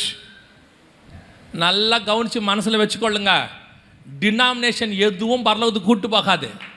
இதெல்லாம் இங்கே நம்மை பரலோகத்துக்கு கூட்டு போகிறதுக்காக கர்த்தர் ஏற்படுத்தின இடம். அதில் உட்காந்துருக்கிறதுல ஒரு பெருமை இருக்குது. அங்கே சத்தியம் இருக்கா? போயிட்டு மூளையில் உட்காந்துருக்கு 10,000 பேர் உட்காந்துருக்காங்க. அந்த சர்ச்சை பற்றி அவர் சொல்லும்போது சொன்னார், அந்த சர்ச்சை சொல்கிறார், நான் அந்த சர்ச்சு அப்படின்னு. நான் கேட்டேன், உங்கள் பாஸ்ட்டுக்கு உங்களை தெரியுமா அண்ணே? இவ்வளோ தான் கேட்டேன். ஏன் அப்படி கேட்குறீங்கன்றாங்க. 10,000 நீயும் ஒன்று. உன் ஆவிக்குரிய ஸ்டாண்டர்ட் என்ன? உனக்கு என்ன போதிக்கப்படுது? ஏதாவது உங்களுக்கு தெரியுமா? இன்றைக்கி நீங்கள் ஒரு ஸ்கூலில் கொண்டு போய் விட்டா, ஒரு ஸ்கூல்காரன் என்ன நினைக்கிறாங்கன்னு கேட்டால், 50 பிள்ளைக்கு மேலே ஒரு பிள்ளையை ஒரு டீச்சரால் நடத்த முடியாது. செக்ஷன் பிரித்து 50 பிள்ளைக்கு ஒரு டீச்சர் போட்டுறாங்க. அதோட அர்த்தம் என்ன? தனிப்பட்ட முறையில் அந்த பிள்ளையை அவங்க கவனிக்கணும், அதுக்கு மேலே கவனிக்க முடியாதுன்னு அர்த்தம். ஒரு ஹாஸ்பிட்டலுக்கு போனால் ஒரு வார்டு போட்டு 2 நர்ஸை போட்டுறாங்க. அந்த வார்டுக்கு அவங்க பார்த்துக்கணும், அடுத்த வார்டுக்கு வேறு நர்ஸ் போடுறாங்க. காரணம் என்ன? அந்த 10 பேரை அவங்க கான்சன்ட்ரேட் பண்ணணும்னு அர்த்தம். நீ 15,000 பேர் உள்ள சர்ச்சில் போய் உட்காந்துக்கிறீங்க, 20,000 பேர் உள்ள சர்ச்சில் உட்காந்துக்கிட்டு அதில் ஒரு பெருமை வேற, நாங்கள்லாம் அந்த சர்ச்சு. நீங்கள் வர்றதும் தெரியாது, போகிறதும் தெரியாது உங்களுக்கு. இதில் உங்கள் ஆவிக்குரிய வாழ்க்கை என்ன வளரும்? நீங்கள் என்ன போய் ஆவிக்குரிய வாழ்க்கையில் வளர முடியும்? ஆட்டோமேட்டிக்காக இப்போ இதில் வேறு அடுத்தவர், எங்களுக்கு சர்ச்சில் கிடைக்கலனா என்ன, யூடியூப்பில் கிடைக்கிது. நல்லா கவனிச்சுக்கொள்ளுங்க, யூடியூப்பில் மொத்தம் கிடைக்கும், நீங்கள் செலக்ட் பண்ணி எடுக்கணும். ஆனால் சர்ச்சில் செலக்ட் பண்ணி கிடைக்கும், அதை மட்டும் நீங்கள் எடுத்தால் போதும். இன்றைக்கி அதுதான் நடக்குது. நான் யூடியூப்பில் பேசுகிறாள் தான், நான் இல்லைன்னு சொல்லலை. நான் நிறைய பேரை சொல்வேன், சபை கூடி வருவதை விட்டு விடாதிருங்கள். அந்த சபை சத்தியத்தில் உள்ள சபையாக இருக்கணும். அந்த சபை உங்களை கவனிக்கிற சபையாக இருக்கணும். உங்கள் ஆவிக்குரிய வாழ்க்கை என்னன்றதை உங்களுக்கு தெரியணும்ல. நீங்கள் எதை விரும்புகிறீங்க? பெரிய கூட்டம். இன்றைக்கி ஊழியக்காரங்கிட்ட ஒன்றும் இல்லை, அவனே சொல்கிறான், எங்ககிட்ட ஒன்றும் இல்லை. ஒரு ஊழியக்காரர் சொல்கிறார், இது நடந்த சம்பவம். அவரை செகண்ட் கம்மிங் பற்றி பேசுகிறாரு, எம்டி ஜெகனை கூப்பிடலாமே, நல்லா தானே பேசுகிறாரு அப்படின்னு கமிட்டியில் சொல்லியிருக்காங்க. அவர் நல்லா தான் பேசுகிறாரு, இல்லைன்னு சொல்லலை. அவர் வந்துட்டு போனாருன்னா, இதெல்லாம் ஏன் நீங்கள் பேசலன்னு விசுவாசி நம்மளை கேட்பான். அவர் சொன்னதை சொல்கிறேன், விசுவாசி நம்மளை கேட்பாங்க. அதனால் நம்மக்கிட்ட ஒன்றும் இல்லைன்னு தெரிஞ்சிடும். இங்கே எல்லாருக்கும் எல்லாம் தெரியாது. எனக்குமே ஏதோ ஒரு 2 அதிகாரம் தெரியும், அதை வச்சுக்கிட்டு தான் 20 வருஷமாக ஓட்டிகிட்டு இருக்கிறேன்.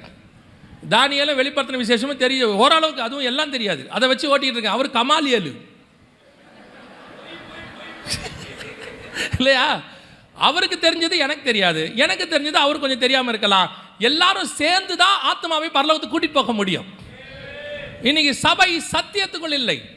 தெரியலனாலும் பரவாயில்ல, இருக்கிறத வச்சு ஓட்டுவோம் அப்படின்னு நினைக்கிற ஒரு குரூப்பு.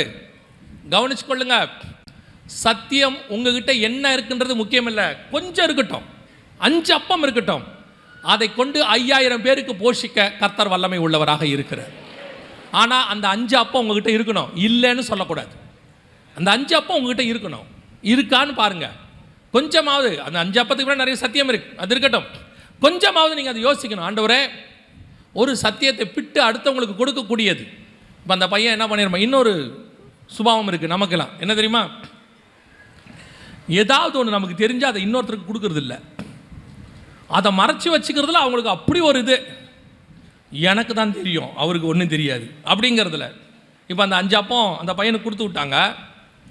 அந்திரேயை தான் கண்டுபிடிச்சிருக்கிறார். எனக்கு பெரிய ஆச்சரியம் தெரியுமா, இயேசுநாதர் பிரசங்கம் பண்ணுறார், 5000 புருஷர் மட்டும் வந்திருக்காங்க, பசங்க பெண்கள் கூட்டம் இல்லை.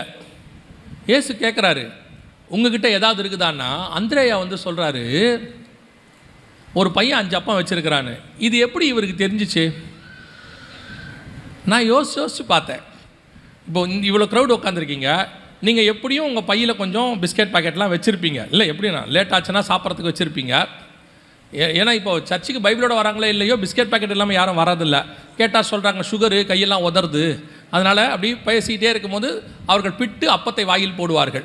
மேலே இருக்கிற எனக்கு வேறு அது தெரியுமா, இங்கேருந்து பார்க்கும்போதே மனசு கஷ்டமாக இருக்கும். பேசுகிறேன் நான் ஒன்றும் இல்லாமல் பேசிகிட்டு இருக்கிறேன், கேட்குற ஆள் சாப்பிட்டுக்கிட்டு இருக்குது அப்படின்னு சொல்லி. அப்புறம் நான் எப்படி எடுத்துப்பேன் தெரியுமா, அதை அந்த மாதிரி உட்காந்து சாப்பிடுவாங்கள்ல அவங்க, நான் எப்படி எடுத்துப்பேன் தெரியுமா, நான் என்ன விதைச்சனோ அதை தான் நான் அறுக்கணும். அதானே உண்மை. டீச்சர் பாடம் நடத்தும் போது நான் டிஃபன் பாக்ஸை திறந்து சாப்பிட்ருக்கோம்ல ஸ்கூலில், அப்படியே டீச்சருக்கு தெரியாமல் சாப்பிட்ருக்கோம்ல. இப்போ ஆண்டவர் தெரியப்படுத்துகிறார், பாரு உனக்கு எவ்வளோ மனசு கஷ்டமாக இருக்குது பாரு, இப்படி தான் உன் டீச்சருக்கு இருந்திருக்கோம் பாரு அப்படின்னு. அப்போது ஒரு 5 அப்பம் 2 மீன் ஒரு பையன் கொண்டாந்துருக்கான். அவங்க அம்மா அவனுக்கு கொடுத்துருக்குது. அவன் என்ன பண்ணியிருப்பான், தலைமையில தூக்கி வச்சுட்டா கொண்டாந்துருப்பான். எப்படியும் ஒரு துணி பைக்குள்ளே ஏதோ ஒன்றுக்குள்ளே போட்டு ஏதோ ஒன்றுக்குள்ளே மறைச்சானே மூடி கொண்டாந்துருப்பான். அதை எப்படி அந்திரேயா கண்டுபிடிச்சான் பாருங்க. அவன் அப்படியே போகிறான், பார்க்குறான். டேய் என்னடா வச்சுருக்கா, ஒன்றும் இல்லை. டேய் பெரிய மூட்டையாக இருக்க தொடரா. அதெல்லாம் திறக்க மாட்டேன். டேய் தொடடா, என்னடா தானே வச்சுருக்கா. எங்கள் அம்மா எனக்கு மட்டும் 5 அப்பம் கொடுத்துச்சு, வச்சுருக்கியா, நம்ம 2 பேரும் சாப்பிடுவோமா. எங்கள் அம்மா எனக்கு தான் கொடுத்துச்சு. ஆண்டவர் கேட்குறாரு, உங்கள் இடத்துல ஏதாவது உண்டா, தான் இவங்ககிட்ட இருக்குது, எனக்கா கொடுக்க மாட்டேன்னு இந்த கேட்குறாரு. மொத்தம் போச்சு. கொடுத்துருந்தா நான் யோசித்தேன், நான் அந்தரே வந்து அதானே பண்ணியிருப்பேன், கொடுத்துட்டாரு. இன்றைக்கி ஒரு குரூப் இருக்குது, தங்கிட்ட இருக்கிறத யாருக்கும் கொடுக்காத ஒரு குரூப். ஆண்டவர் சொல்கிறார், நீ போய் கொடு, சகல ஜாதிகளுக்கும் கொடுங்க. உங்ககிட்ட என்ன இருக்குது, என்ன சத்தியம் இருக்குது, அதை கொண்டு போய் அடுத்தவங்களுக்கு கொஞ்சமாவது கொடுக்கணும்னு யோசிங்க. அதை கொடுத்தீங்கன்னா ஐயோ எனக்கு போயிடுமே, எனக்கு இருக்காதே. அது சத்தியமாகவும் இருக்கட்டும், இல்லை உங்ககிட்ட கத்தர் கொடுத்த தாளந்தாக இருக்கட்டும், அல்லது கத்தர் உங்களுக்கு கொடுத்ததான ஒரு வளமாக இருக்கட்டும், வெல்த்தாக இருக்கட்டும், வாட் எவர் இட் இஸ், கர்த்தருக்கு கொடுக்க பழகுங்க. கொடுத்து பாருங்க. ஐயோ எங்கிட்டே 5 தான் இருக்குது, நான் கொடுத்துட்டா என்ன ஆகும். நீ கொடு, நீ சாப்பிட்டு திருப்தி அடைந்து உன் மூலமாக 5000 பேரை போஷித்து மீதம் 12 கூடை நிறைய எடுக்க கர்த்தர் கொடுப்பார். ஏன்னா உங்ககிட்ட வாங்குகிற ஆண்டவர் இருக்கிறாரு, அவர் ஏதோ வாங்கிட்டு வஞ்சிக்கிற ஆண்டவர் அல்ல, இடம் கொண்டு போகாத மட்டும் திருப்பி கொடுக்கிற ஆண்டவர். அவர் மட்டும் கடன் வச்சுக்கவே மாட்டார், கன்ஃபார்மாக திருப்பி தருவார். ஆனால் நீங்கள் கொடுக்குறீங்களா, ஏதோ ஒரு வெளிப்பாடு வருது, சத்தியம் வருது, அதை கொண்டு போய் யாருக்காவது கொடுக்கணும்னு உங்களுக்கு தோணுதா, அப்படியே வச்சுக்கிறது.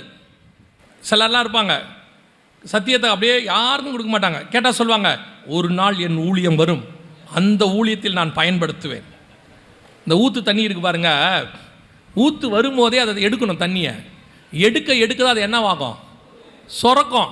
நீங்கள் என்ன பண்ணக்கூடாது, தண்ணி வந்துருச்சே மூடியை போட்டு மூடிடுவோம், 25 வருஷம் கழிச்சு எடுத்துக்கலாம்னா தண்ணி காணாமல் போயிடும். சொரக்க எடுத்துக்கிட்டே இருக்கணும். நீங்கள் கொடுத்துக்கிட்டே இருங்க. நான் உங்களுக்கு சொல்லுகிறேன், கர்த்தர் உங்களுக்கு அளவில்லாமல் கொடுக்கிறார். ஏன் தெரியுமா, கர்த்தர் கொடுப்பது உங்களுக்காக மட்டுமல்ல, உங்கள் மூலமாக இன்னும் ஒரு 5000 பேருக்கு கொடுக்க வேண்டும் என்று கர்த்தர் விரும்புகிறார். இந்த சத்தியத்தில் இருக்கிற அந்த சின்ன பையன் ஒரு 5 அப்பம் வச்சிருந்தானே, அவன்தான் 5000 பேருக்கு கர்த்தர் அவனைத்தான் பயன்படுத்தினார். 5000 பேருக்கு. அந்த சிறியவன் 1000ங்களுக்குள்ளே பெரியவனாய் மாறினான். அந்த சிறியவன் பலத்த ஜாதியானான். யோசிச்சு பாருங்க, அந்த பையன் லைஃப்லாம் சாட்சி சொல்லுவான், என் 5 அப்பம் தாண்டா 5000 பேரை போசிச்சு. கர்த்தர் என்னன்னா பயன்படுத்தினார். யோவான் எழுதுறாரு, ஒரு பையன் 5 அப்பம் வைத்திருந்தான். யோசித்து பாருங்க, உங்கள் பேர் என் பேர்லாம் பைபிளில் வருமானு தெரியாது, அந்த பையனுங்கிற வார்த்தை வந்துருச்சு பாருங்க. அதுதான் ஆசீர்வாதம். கர்த்தருக்கு கொடுக்குறோமா, கர்த்தர் கொடுத்ததை கொடுக்குறோமா.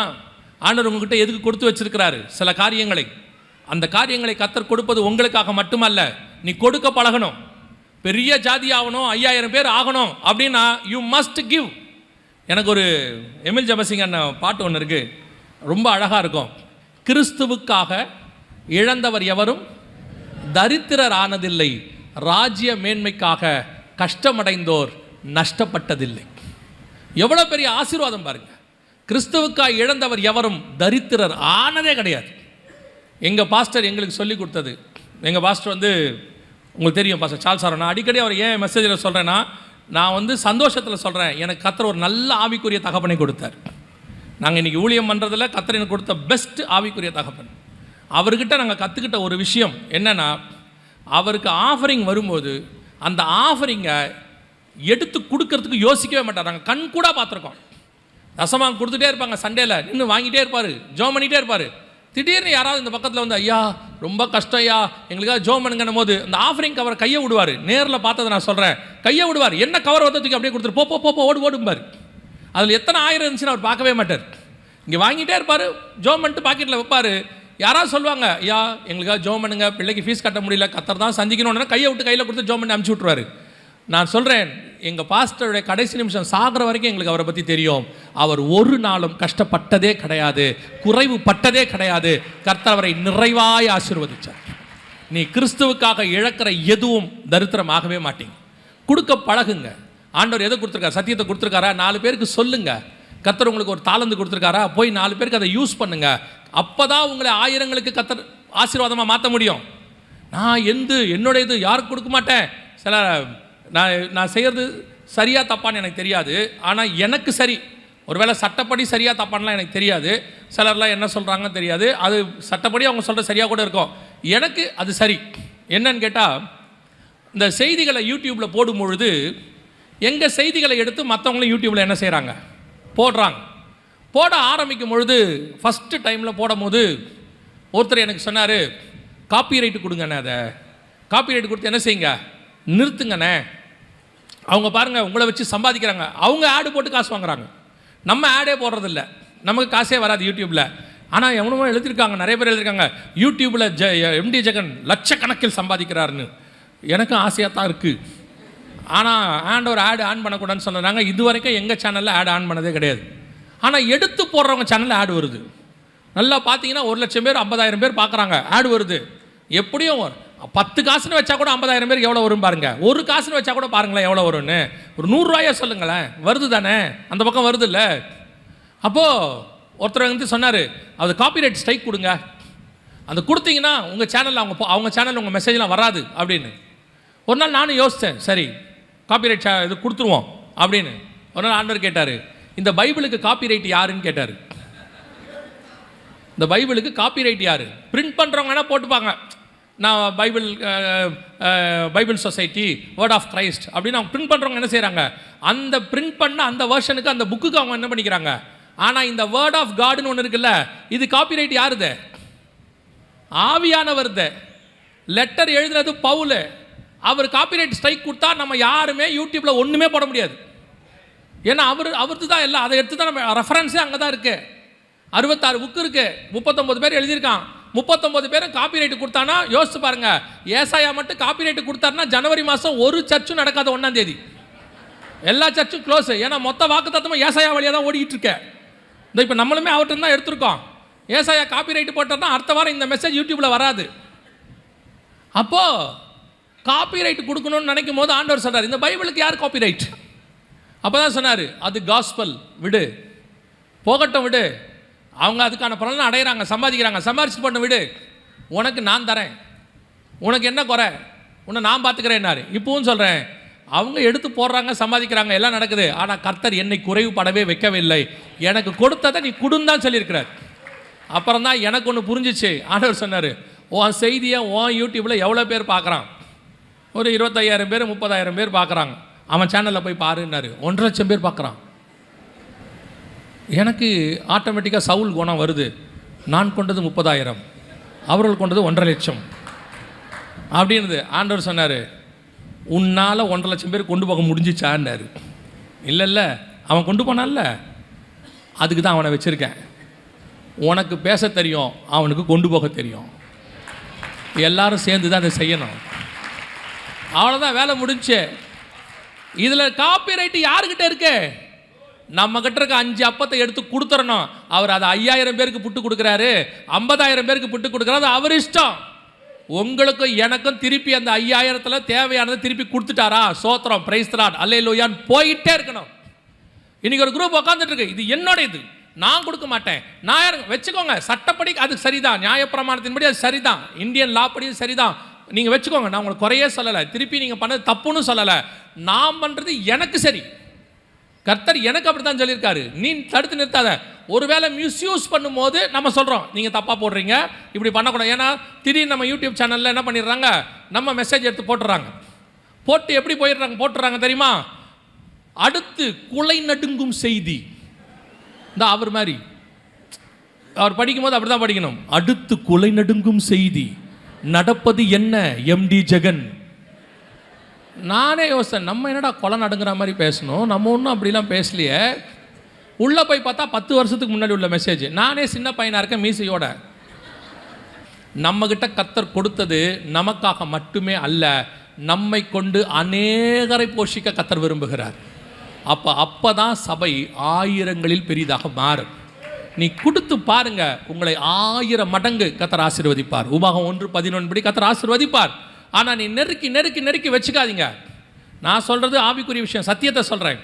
அது நீங்கள் உங்கள் இஷ்டப்படி ஆஃபரிங்காக கூட வச்சுக்கோங்க, எதுவும் கூட. கொடுக்கிறவன் எவனும் தரித்திரர் ஆனதே கிடையாது. அதான் கர்த்தர் நமக்கு சொல்லிக் கொடு. கடைசியாக வாசிங்க 1 ராஜாக்களின் புஸ்தகம் 1ஆம் அதிகாரம் 2ஆம் வசனம் வாசிங்க. பாஸ்டர் சொன்ன நேரத்துக்கு நான் முடிச்சிடுவேன், வாசிங்க. அப்பொழுது அவனுடைய ஊழியக்காரர் அவனை நோக்கி, ராஜ சமூகத்தில் நின்று அவருக்கு பணிவிடை செய்யவும் ராஜாவாகிய எங்கள் ஆண்டவனுக்கு அனல் உண்டாகும்படி உம்முடைய மடியிலே படுத்துக் கொள்ளவும் கன்னியாகிய ஒரு சிறு பெண்ணை ராஜாவாகிய எங்கள் ஆண்டவனுக்கு தேடுவோம் என்று சொல்லி. ஃபர்ஸ்ட் காஸ்பல், ஒரு சிறு பெண்ணை கொண்டு ஒரு பெரிய காஸ்பல் கர்த்தர் கொண்டு போனார். ரெண்டாவது வேர்ட் ஆஃப் காட், ஒரு பையனை கொண்டு கர்த்தர் 5000 பேர் 10,000 பேருக்கு மேலே போஷிச்சிட்டார். இப்போ லாஸ்டாக ஒரு எழுப்புதல், ரிவைவல். அனல் இல்லாமல் படுத்து கிடக்கிறார் தாவீது.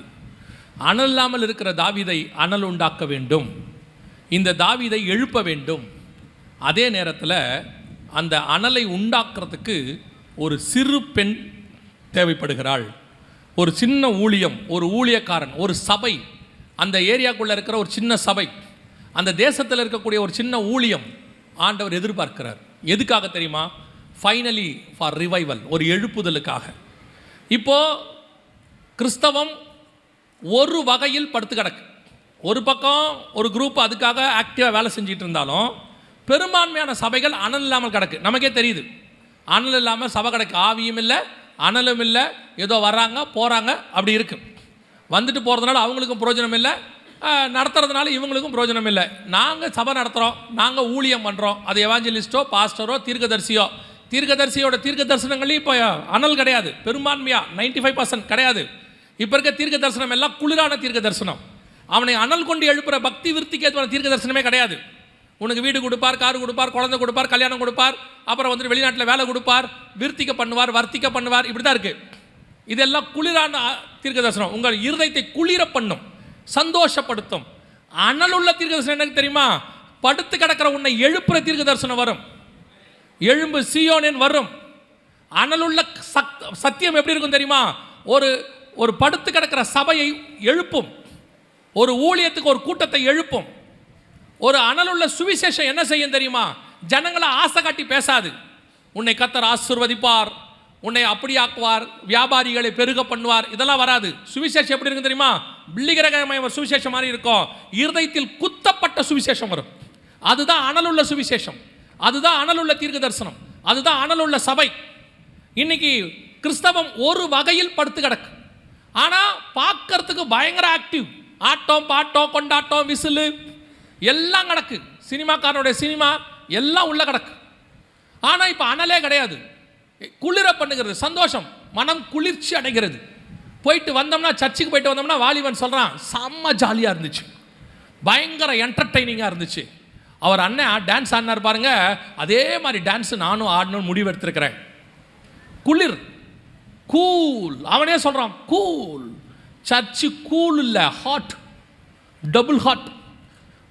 அனல் கொண்டு பத்தி எரியணும் சபை. அப்போ இப்போ சபையை அனல் உண்டாக்குறதுக்கு கர்த்தருக்கு ஒரு ஆள் வேணும், தேவைப்படுது. ஒரு சின்ன சபை தேவைப்படுது.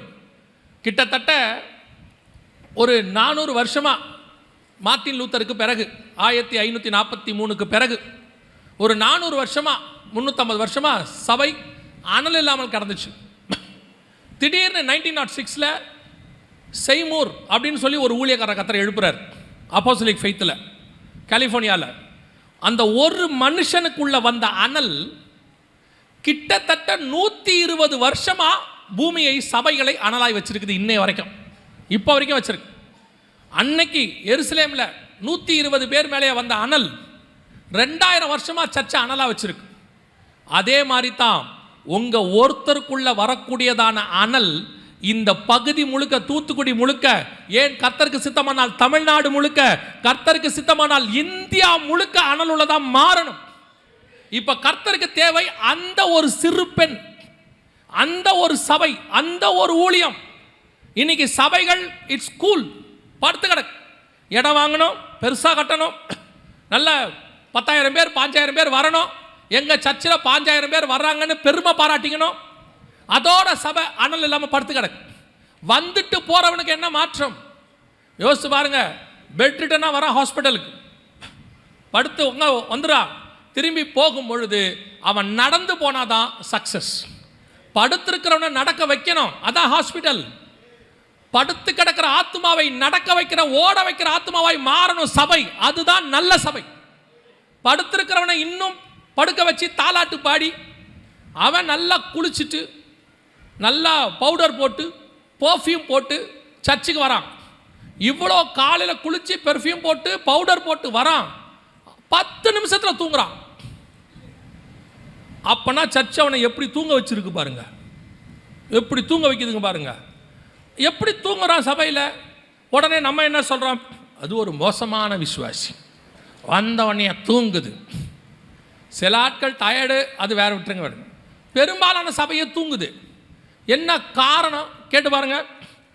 நிறைய பேர் சொல்லுவாங்க அதெல்லாம் விசுவாசிங்க ரொம்ப மோசம். நான் சொல்லுவேன், இயேசு வரும்போது முழு இஸ்ரவேலும் இருளுக்குள் இருந்தது, இருளுக்குள் இருந்துச்சு, எவனுமே சத்தியம் கேட்கல. ஆனால் இயேசு வந்தார். வசனம் சொல்லுது, இருளில் இருக்கிற ஜனங்கள் பெரிய வெளிச்சத்தை கண்டார்கள். இப்போ நீங்கள் வாசிச்ச யோவான் 6 இருக்குல்ல, அந்த வசனத்தில் போய் அதுக்கு முன்னாடி உள்ள காரியங்களை மத்தியில் போய் லூக்கால போய் வாசிச்சு பாருங்க. இயேசு பிரசங்கம் பண்ணிட்டு போயிட்டாராமா, ஆனால் ஜனங்க விடாமல் துரத்துறாங்களாமா. அவர் அக்கறைக்கு போகும்போது அவர்கள் கால்நடையாய் வந்தார்கள்னு இருக்கு. சுற்றி வந்துட்டான். இவர் ஒரு ஏரியோ ஒரு ஆறையோ ஒரு இடத்தையோ தாண்டி அப்படி போறார் போட்டில், இவன் சுற்றி வந்துட்டான். வசனம் சொல்லுது, அவர்களை கண்டு அவர் மனதுருகி அனல் இல்லாத கூட்டத்துக்கு அனலை உண்டாக்கிட்டார், இருள் இல்லாத கூட்டத்துக்கு வெளிச்சத்தை உண்டாக்கிட்டார். நீர் பேச வேண்டாம், மோசே பேசட்டும் என்று சொன்ன இதே ஜனங்களை தேவன் பேசட்டும் என்று கேட்க வச்சிட்டார் பாருங்க. அதுதான் உனக்குள்ள இருக்கிற அனல் ஒரு தேசத்துக்குள் பற்றி எறிவது. இதே இஸ்ரவேல் ஜனங்க தான் மோசே கிட்ட சொன்னாங்க, மோசே பேசட்டும், கர்த்தர் பேச வேணான்னு. இதே இஸ்ரவேல் ஜனங்க தான் சொல்றாங்க, இயேசு பேசட்டும், இயேசுவை பேச சொல்லுங்கன்றான். அந்த அனலை உண்டாக்குனார் பாருங்க, அது வரணும் சர்ச்சுக்கு. இல்லை இன்னைக்கு வருதா?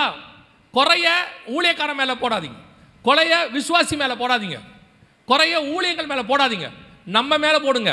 நான் சரியில்லை, நான் சரியானா கர்த்தர் என்னை எடுத்து ஒரு பெரிய கூட்டத்துக்கு பயன்படுத்துவார், ஒரு எழுப்புதலுக்கு காரணமாக இருப்பார். நிறைய பேர் கேட்குறாங்க, எங்க எழுப்புதல்லாம் வருமா வராதா?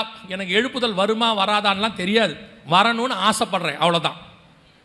அதுக்கு உடனே என்ன வசனம் இருக்குது, எந்த இடத்துல வசனம் கொடுக்குறாங்க, எழுப்புதலே கிடையாது, என்ன வேணால் இருந்துட்டு போட்டோம். எனக்கு பிரயாசம் இருக்கு, கிறிஸ்து வருவதுக்குள்ள லட்சக்கணக்கான ஜனங்கள் சபைக்குள்ள வந்துடணும், லட்சக்கணக்கான சபைகள் சபைக்குள்ள இருந்து பரலோகத்துக்கு போயிடணும். இது எனக்கு ஆசை. அதுக்கு ஏன் நம்ம பயன்படக்கூடாது? ஏன் அனல் உண்டாக்குற கூட்டமாக மாறக்கூடாது? இன்னைக்கு ஒரு பெரிய கூட்டம் தாவீதை சுற்றி இருந்துச்சு. கிட்டத்தட்ட 8 மனைவிகள் இருக்கிறாங்க தாவீதுக்கு. நியாயமா அனல் உண்டாக்க வேண்டியவங்க அந்த மனைவிகள் தான், அவங்க தான் அனல் உண்டாக்கணும். ஆனால் அவர்கள் எல்லாரும் ராஜகுமார்த்திகளை மாறிட்டாங்க. அவங்களுக்கு எல்லாம் அனல் அவங்களுக்கும் போயிடுச்சு. இனி அவங்களால தாவீதுக்கு அனல் உண்டாக்க முடியாது. இப்ப கர்த்தருக்கு தேவை ஒரு சிறு பெண். இருக்கிற பெரிய பெரிய ஊழியக்காரங்களாம் இருக்கட்டும், யாரையும் இங்க குறை சொல்றதுக்கு இல்லை, அவசியமும் இல்லை. கர்த்தருக்கு தேவை நீ, கர்த்தருக்கு தேவை இங்கே ஒரு சிறு பெண், கர்த்தருக்கு தேவை ஒரு சின்ன கூட்டம், கர்த்தருக்கு தேவை ஒரு சின்ன சபை. உங்களை கொண்டு கர்த்தர் ஒரு ராஜ்யத்தையே எழுப்புவதற்கு வல்லமை உள்ளவராக இருக்கிறார். தாவீது எதிர்ச்சானா சாலமோன் ராஜா, தாவீது எழும்பாத வரைக்கும் சாலமோன் ராஜா கிடையாது. அப்படியானால் கர்த்தர் எக்ஸ்பெக்ட் பண்ற ரிவைவல் உங்ககிட்ட தான் இருக்கு. ஆண்டவர் அந்த சிறு பெண்ணை தான் தேடுகிறார். நீங்க எழுந்துறீங்க, உங்களை கொண்டு இஸ்ரவேலுக்கு ராஜாவை உருவாக்குற தேவன் இருக்கிறார். உங்களை கொண்டு தேசத்தை ஆளுகிற பிரபு புறப்படுவார். உங்களுக்குள்ளிருந்து பெரிய காரியங்களை கர்த்தர் செய்வார். வெளிநாட்டில் இப்போ ரீசெண்டாக ஒரு வாரத்துக்கு முன்னாடி, அந்த நாட்டு பேரை மறந்துட்டேன், பெருவா ஏதோ ஒரு நாடு மறந்துட்டேன், அவங்க ஒரு கன்வென்ஷன் வைக்கிறாங்க. கன்வென்ஷனில் பிரதமர் வந்து உட்காந்துருக்காரு, ஜனாதிபதியோ பிரதமரோ வந்து உட்காந்துருக்காரு. அவர் ஏதோ நம்ம ஊர் அரசியல்வாதிங்க மாதிரி கிறிஸ்மஸுக்கு தலை காட்ட வரல. அவர் பிலீவர் அவர் வந்து 3 நாள் கன்வென்ஷன்லேயும் ஓரமாக ஒரு இடத்துல உட்காந்துருக்கிறார். எடுத்து வீடியோ போடுறான். பெருநாட்டில் ஒரு கன்வென்ஷன் நடந்துச்சு. அந்த நாட்டினுடையதான உயர் பதவி ஜனாதிபதியோ பிரதமரோ அவர் வந்து கன்வென்ஷனில் கலந்துக்கிறாரு. யோசித்து பாருங்கள், நீங்களும் நானும் எழும்பினால் ஏன் இந்த தேசத்தின் தலைவர்களும் வந்து சபைக்குள்ளே உட்காரக்கூடாது? ஏன் கூடாது? அவங்க நேபுகாத் நேச்சாராவே இருக்கட்டுமே. நீ தானியேலா இரு, உன் தேவனுக்கு முன்பாக நேபுகாத் நேச்சார் முகம் குப்புற விழ வைக்க கர்த்தர் வல்லமை உள்ளவராக இருக்கிறார். ஆண்டவர் விழ வைப்பார். இந்த தேசத்தின் ராஜாக்களை, இந்த தேசத்தின் ராஜகுமாரத்திகளை கர்த்தர் கொண்டு வந்து அவருக்கு முன்பாக முகம் குப்புற விழ வைக்க முடியும். சர்வ மகிமை கொடுத்திருந்தாராம் நேபுகாத் நேச்சாருக்கு. அவனையே முகங்குப்புற விர வச்சிட்டாருன்னா இங்க இருக்கிறவங்களாம் ஏமாத்துறோம்னு நினைக்கிறீங்க நீங்க? இவங்கெல்லாம் நீங்க தான் ஹைப் கொடுத்து வச்சிருக்கீங்க. ஐயோ அந்த கவர்மெண்ட், ஐயோ இவரு, ஐயோ அவங்க. நான் சொல்றேன், உலகத்தில் இருக்கிற எவனை விட என்னில் இருக்கிறவர் பெரியவர். அவருக்குள்ள இருக்கிற அனல் பெருசு, அவருக்குள்ள இருக்கிற வல்லமை பெருசு. எப்பேற்பட்டவனையும் முகங்குக்கிற விழ வைக்கிற வல்லமை அவருக்குள் இருக்கு. எத்தனை ராஜாக்கள் பில்லிகிரகமேட்டா வந்து ஜோமன்ட்டு போன எத்தனை அமெரிக்க ஜனாதிபதி யோசிச்சு பாருங்க. சவுத் கொரியால பிரதமர் வந்து பாலியங்க செங்கிட்ட ஜோமன்ட்டு போறாரு. ஏன் நடக்காது? பெருநாட்டில் நடக்குது. எத்தனையோ ஆப்பிரிக்கா நாடுகளில் நடக்குது. எல்லா நாட்டிலையும் நடக்கும், இந்த நாட்டிலையும் நடக்கும். நடக்க வைக்க முடியும். கர்த்தரால் கூடாத காரியம் ஒன்றும் இல்லை. அதுக்கு நீங்கள் முக்கியம். You want to be rise. இன்னைக்கு சபை எப்படிப்பட்ட சபையா இருக்குது? தூங்கி வழியிற சபை, படுத்து கிடக்கிற சபை, நல்லா சாப்பிட்டு சாப்பிட்டு சோம்பேறித்தனம் அடைகிற சபை, ஆண்டவருக்கு எதையும் செய்ய நினைக்காத சபை. வந்த ஆசீர்வாதம் பெற்றுக்கொள்ளணும், நல்ல காசு சம்பாதிக்கணும், அதில் கொஞ்சம் தசமாக காணிக்கணும், அதில் உண்மை, அதுக்கு பேர் உண்மை. ஆண்டவர் பணத்தில் தசமாக கணக்குன்னு ஆண்டவர் சொல்லலை, எல்லாவற்றிலும் தசமாக காணிக்க கொடுத்தா பழைய ஏற்பாட்டில் சொன்னார். அந்த எல்லாத்துலேயும் நீங்களும் இருக்கீங்க. உனக்கு கொடுக்குற பிள்ளையில கூட இருக்குன்னு இருக்கு பைபிளில். நீங்கள் கொடுத்துருக்கீங்களா? ஆண்டவருக்கு என்ன செஞ்சிய? வந்து உட்காந்துட்டு நல்ல செய்தி கேட்டுட்டு நல்ல ஆஃபரிங்கை போட்டுட்டு 1க்கு 2 ஆஃபரிங்காக போட்டுட்டு நல்லா போய் வீட்டில் சாப்பிட்டு போகும்போதே இப்போ என்ன கேட்க போறியா? எங்கே சாப்பிட போகிறோம்? இன்னைக்கு பிரியாணியா இல்லையா? இல்லை வாங்கிட்டு போயிடலாமா? டேக்கவேவா? இதை தானே சொல்ல போறிய? இத்தனை வருஷமாக இதை தானே தின்னு போனிய, வேற என்ன பண்ணிய? சர்ச்சுக்கு வந்திய, செய்தி கேட்டிய, ஆவிக்குரிய செய்தி கேட்டீங்க, சாப்பிட்டிய, போகும்போது உடம்புக்கு சாப்பிட்டிய, போய் நல்லா 2 மணிக்கு மேலே படுத்து தூங்க போறிய வெயில்ல. கேட்டா அப்பாடா ரொம்ப வெயில். என்னமோ இந்த நாட்டில் மைனஸில் வாழ்ந்துட்டு இருந்த மாதிரி இப்போதான் வெயில் அடிக்கிற மாதிரி. ஆண்டவருக்காக எதையும் செய்யாத இப்படி ஒரு குரூப் இந்த காலகட்டத்தில் இருக்கு. யோசிச்சு பாருங்க. அன்னைக்கு அப்போஸ்தலர் காலத்தில் ஒரு 12 பேர் எருசலேமே கலக்கிட்டான். எங்கெங்கெல்லாம் போனானோ அங்கெல்லாம் பெரிய கலக்கமா. உங்களையும் என்னையும் கொண்டு கர்த்தர் அப்படிப்பட்ட காரியங்களை செய்யணும். கர்த்தர் விரும்புகிறார். என்ன செய்ய போகிறோம்? அந்த அனல் உண்டாக்குற அந்த சிறு பெண் யார்? கர்த்தருக்காக எழும்ப போகிறவங்க யார்? கண்ணுக்கு முன்னாடி லட்சக்கணக்கில் ஜனங்க இருக்கிறாங்க. இவங்களுக்கு ஒரு எழுப்புதலை கொண்டு வர வேண்டாமா? எத்தனை சபை தூத்துக்குடியில் இல்லாத சபையா, இல்லாத டினாமினேஷனா? ஆண்டவர் வேற திருப்பி திருப்பி இங்கேயே தான் சர்ச்சும் ஆரம்பிக்க சொல்கிறார். ஏன்னு தெரியல. அழைப்பு பெற்றவன் எல்லாம் தூத்துக்குடிக்கே தான் வரான். தூத்துக்குடி, திருநெல்வேலி, நாகர்கோயில், ஏற்கனவே 110 சர்ச்சு, 111ஆவதாக ஒன்று வருது. ஏன்பா நீ வந்த? இல்லை, கர்த்தர் கூப்பிட்டார். ஏப்பா ஏற்கனவே 110 இருக்குத? ஆமாம், 111ஆவதாக என்னை வர சொன்னார். இல்லைப்பா ஒரு 4 கிராமத்தில் இல்லையே, அங்கே சொல்லலை பாருங்க. ஆண்டவர் அங்கெல்லாம் போக சொல்கிறதில்ல. இப்போ சரி வரிய, இத்தனை சர்ச் இருக்குது, இத்தனை விசுவாசி இருக்குது, இத்தனை ஊழியக்காரங்க இருக்காங்க. உங்கள் தமிழ்நாட்டில் நிறைய கிறிஸ்தவங்க இருக்க மாவட்டத்தில் நீங்களும் இருக்கீங்க. எங்கள் ரிவைவல் நீங்களும் நல்லா ஜெபிச்சு தான் பார்க்குறீங்க 10 வருஷமா 20 வருஷமா. அப்போ கர்த்தருக்கு தேடின அந்த ஒரு சிறு பெண்ணை காணவில்லை. அந்த பெண்ணை இன்னும் ஆண்டவர் தேடிக்கிட்டே தான் இருக்கிறார். அவன் சொல்கிறான் 2ஆம் வசனத்தில், தேடுவோம் பாருங்கள். இன்னும் தேடுறான். 3ஆவது வசனம் சொல்லுது, ஒரு பெண்ணை கண்டு பிடித்தார்கள். அப்படி தானே இருக்குது. ஒரு பெண்ணை தேடி சூனே மூரலாகிய அபிஷாக்கை கண்டு. நீங்கள் 2ஆவது வசனத்திலேயே தான் இன்னும் இருக்குது ஆண்டவர். இன்னும் 3ஆவது வசனத்துக்கு வரல. கண்டுபிடிக்கிற இடத்துக்கு நாம் இன்னும் வரல. அந்த ஆள் யாரு? அந்த ரிவைவல் பர்சன் யாரு? திருப்பியும் சொல்கிறேன், உங்களுடைய வாழ்க்கை உங்கள் குடும்பத்தை வாழ்ந்துட்டு நீங்கள் போகலாம். யாரும் உங்களை குறை சொல்லலை. ஆனால் நீங்கள் அபிஷாக்காக மாற முடியாது. அந்த வேலைக்கார சிறு பெண்ணாக மாற முடியாது, அந்த பையனாக மாற முடியாது. நீ மாறினாதான் இந்த வாக்கு தத்தம் உங்களுக்கு நிறைவேறும். நீ ஆயிரங்களில் பெரிதாய் மாறுவாய். சின்னவன் ஆயிரமும் சிறியவன் இல்லைன்னு அர்த்தம். அதுவே எவ்வளோ பெரிய ஆசீர்வாதம் பாருங்க. மரியாளுக்கு இயேசுவை கொடுக்க வேண்டும் என்று பரலோகம் தீர்மானிச்சிருச்சு, அதுவே பெரிய ஆசீர்வாதம். ஆனால் அதை பெற்றெடுக்க வேண்டிய பொறுப்பு யோசேப்பு கிட்டையும் மரியாள் கிட்ட தான் இருக்கு. அதனால தான் பைபிள் சொல்லுது, அந்த முதலாம் குழந்தையை பெற்றெடுக்கிற வரைக்கும் யோசேப்பு மரியாளை அறியவில்லை. அவன் செய்ய வேண்டியது அவன் செய்யணும், அப்பதான் குழந்தை வரும். அதே மாதிரி தான் இந்த வாக்கு தத்தம் உங்களுக்குள்ளே குழந்தை பிறக்க வேண்டுமானால் நீங்கள் ஆயிரங்களில் மாறணும்னா இது பத்தாது. யூ நேவர் சாட்டிஸ்ஃபை, திருப்தி அடையாதீங்க. ஓகே ஓடுறோம் ஒடியாடுறோம், எவ்வளவு ஓடுறோங்கிறது முக்கியம் இல்லை, எப்படி ஓடுறோங்கிறது தான் முக்கியம். எத்தனை கூட்டம் போறோன்றது முக்கியம் இல்லை, கர்த்தர் எந்த கூட்டத்துக்கு போக சொல்றாரோ அங்கே போகணும், அதான் இம்பார்ட்டன்ட். இன்னைக்கு சபையை கர்த்தர் எதிர்பார்க்க தொடங்கிட்டார். உங்க சபையிட்ட இந்த வாக்குத்தத்தத்தை எதிர்பார்க்க தொடங்கிட்டார். இந்த 3 காரியத்தை நீங்கள் கண்டிப்பாக செய்யணும். First, gospel. நீ சொல்ல வேண்டிய காஸ்பல் ஒன்று இருக்கு. இனி அமைதியா இருக்கிறதுக்கு காலம் அல்ல, நாகமானுக்கு சொல்லணும். அப்போஸ்தலர் 9:15. அதற்கு கர்த்தர், நீ போ, அவன் நல்லா கவனிங்க. இது இந்த வசனத்தினுடையதான நிறைவேறுதலுக்கான ஒரு கன்ஃபர்மேஷன். வாசிங்க 9:15.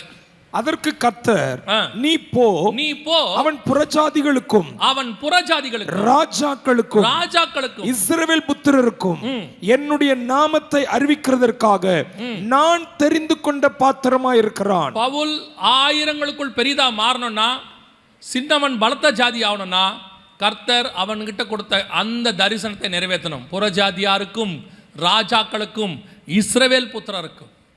இன்னைக்கு ஆண்டவர் உங்களை அப்படி தான் வச்சிருக்கிறார். இந்த கூட்டம், இந்த ஒரு சபை நினைத்தால் ஆண்டவர் உங்களை ராஜாக்களுக்கு முன்பாக கொண்டு போய் நிறுத்த வல்லமை உள்ளவராய் இருக்கிறார். காஸ்பல் சொல்றதுக்கு God can. You must believe. விசுவாசிக்கணும். ஏதோ செய்தி கொடுத்துட்டு போறாருன்ட்டு அசட்டை பண்ணீங்கன்னா, எனக்கு ஆண்டவர் சொல்லி கொடுத்தது சொல்கிறேன், எச்சரிப்பு எப்பவுமே பைபிளில் உண்டு.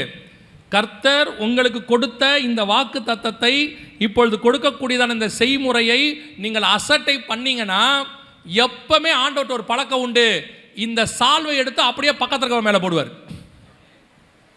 இதே தரிசனத்தை இன்னொருத்தங்கிட்ட கொடுக்க அவளுக்கு ரொம்ப நேரம் ஆகாது. நீ சின்னவன், நீ சவுலா இருக்கலாம், கோலியாத்தை விட சின்னவனா இருக்கலாம், கர்த்தர் உன்னை தான் பயன்படுத்தணும்னு நினைச்சிருக்கலாம். ஆனா நீ சரியில்லைனா உன்னை விட சின்ன தாவீதை கொண்டு வந்து பெரிய கோலியாத்தை வீழ்த்த அவர் வல்லமை உள்ளவராக இருக்கிறார். ஸோ இது உங்களுக்கு ஒரு எச்சரிப்பு. You must do gospel work. ரெண்டாவது, you must strong in word of God. உங்ககிட்ட இருக்கக்கூடிய கர்த்தருடைய வார்த்தை அநேகருக்கு போகணும். மூன்றாவது, you are the reason for the revival.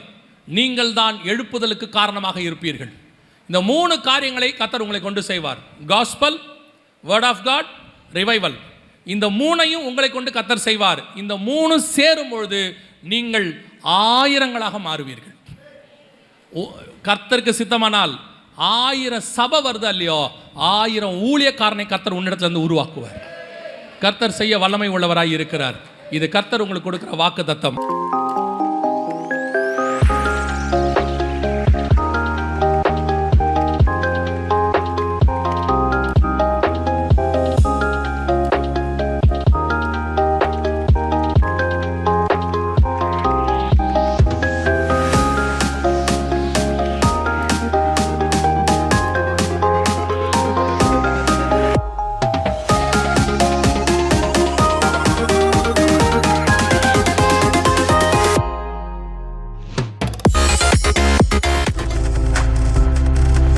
நீங்கள் பார்த்து கொண்டிருப்பது உங்கள் ஜாய் டிவி. உங்கள் துக்கம் சந்தோஷமாய் மாறும்.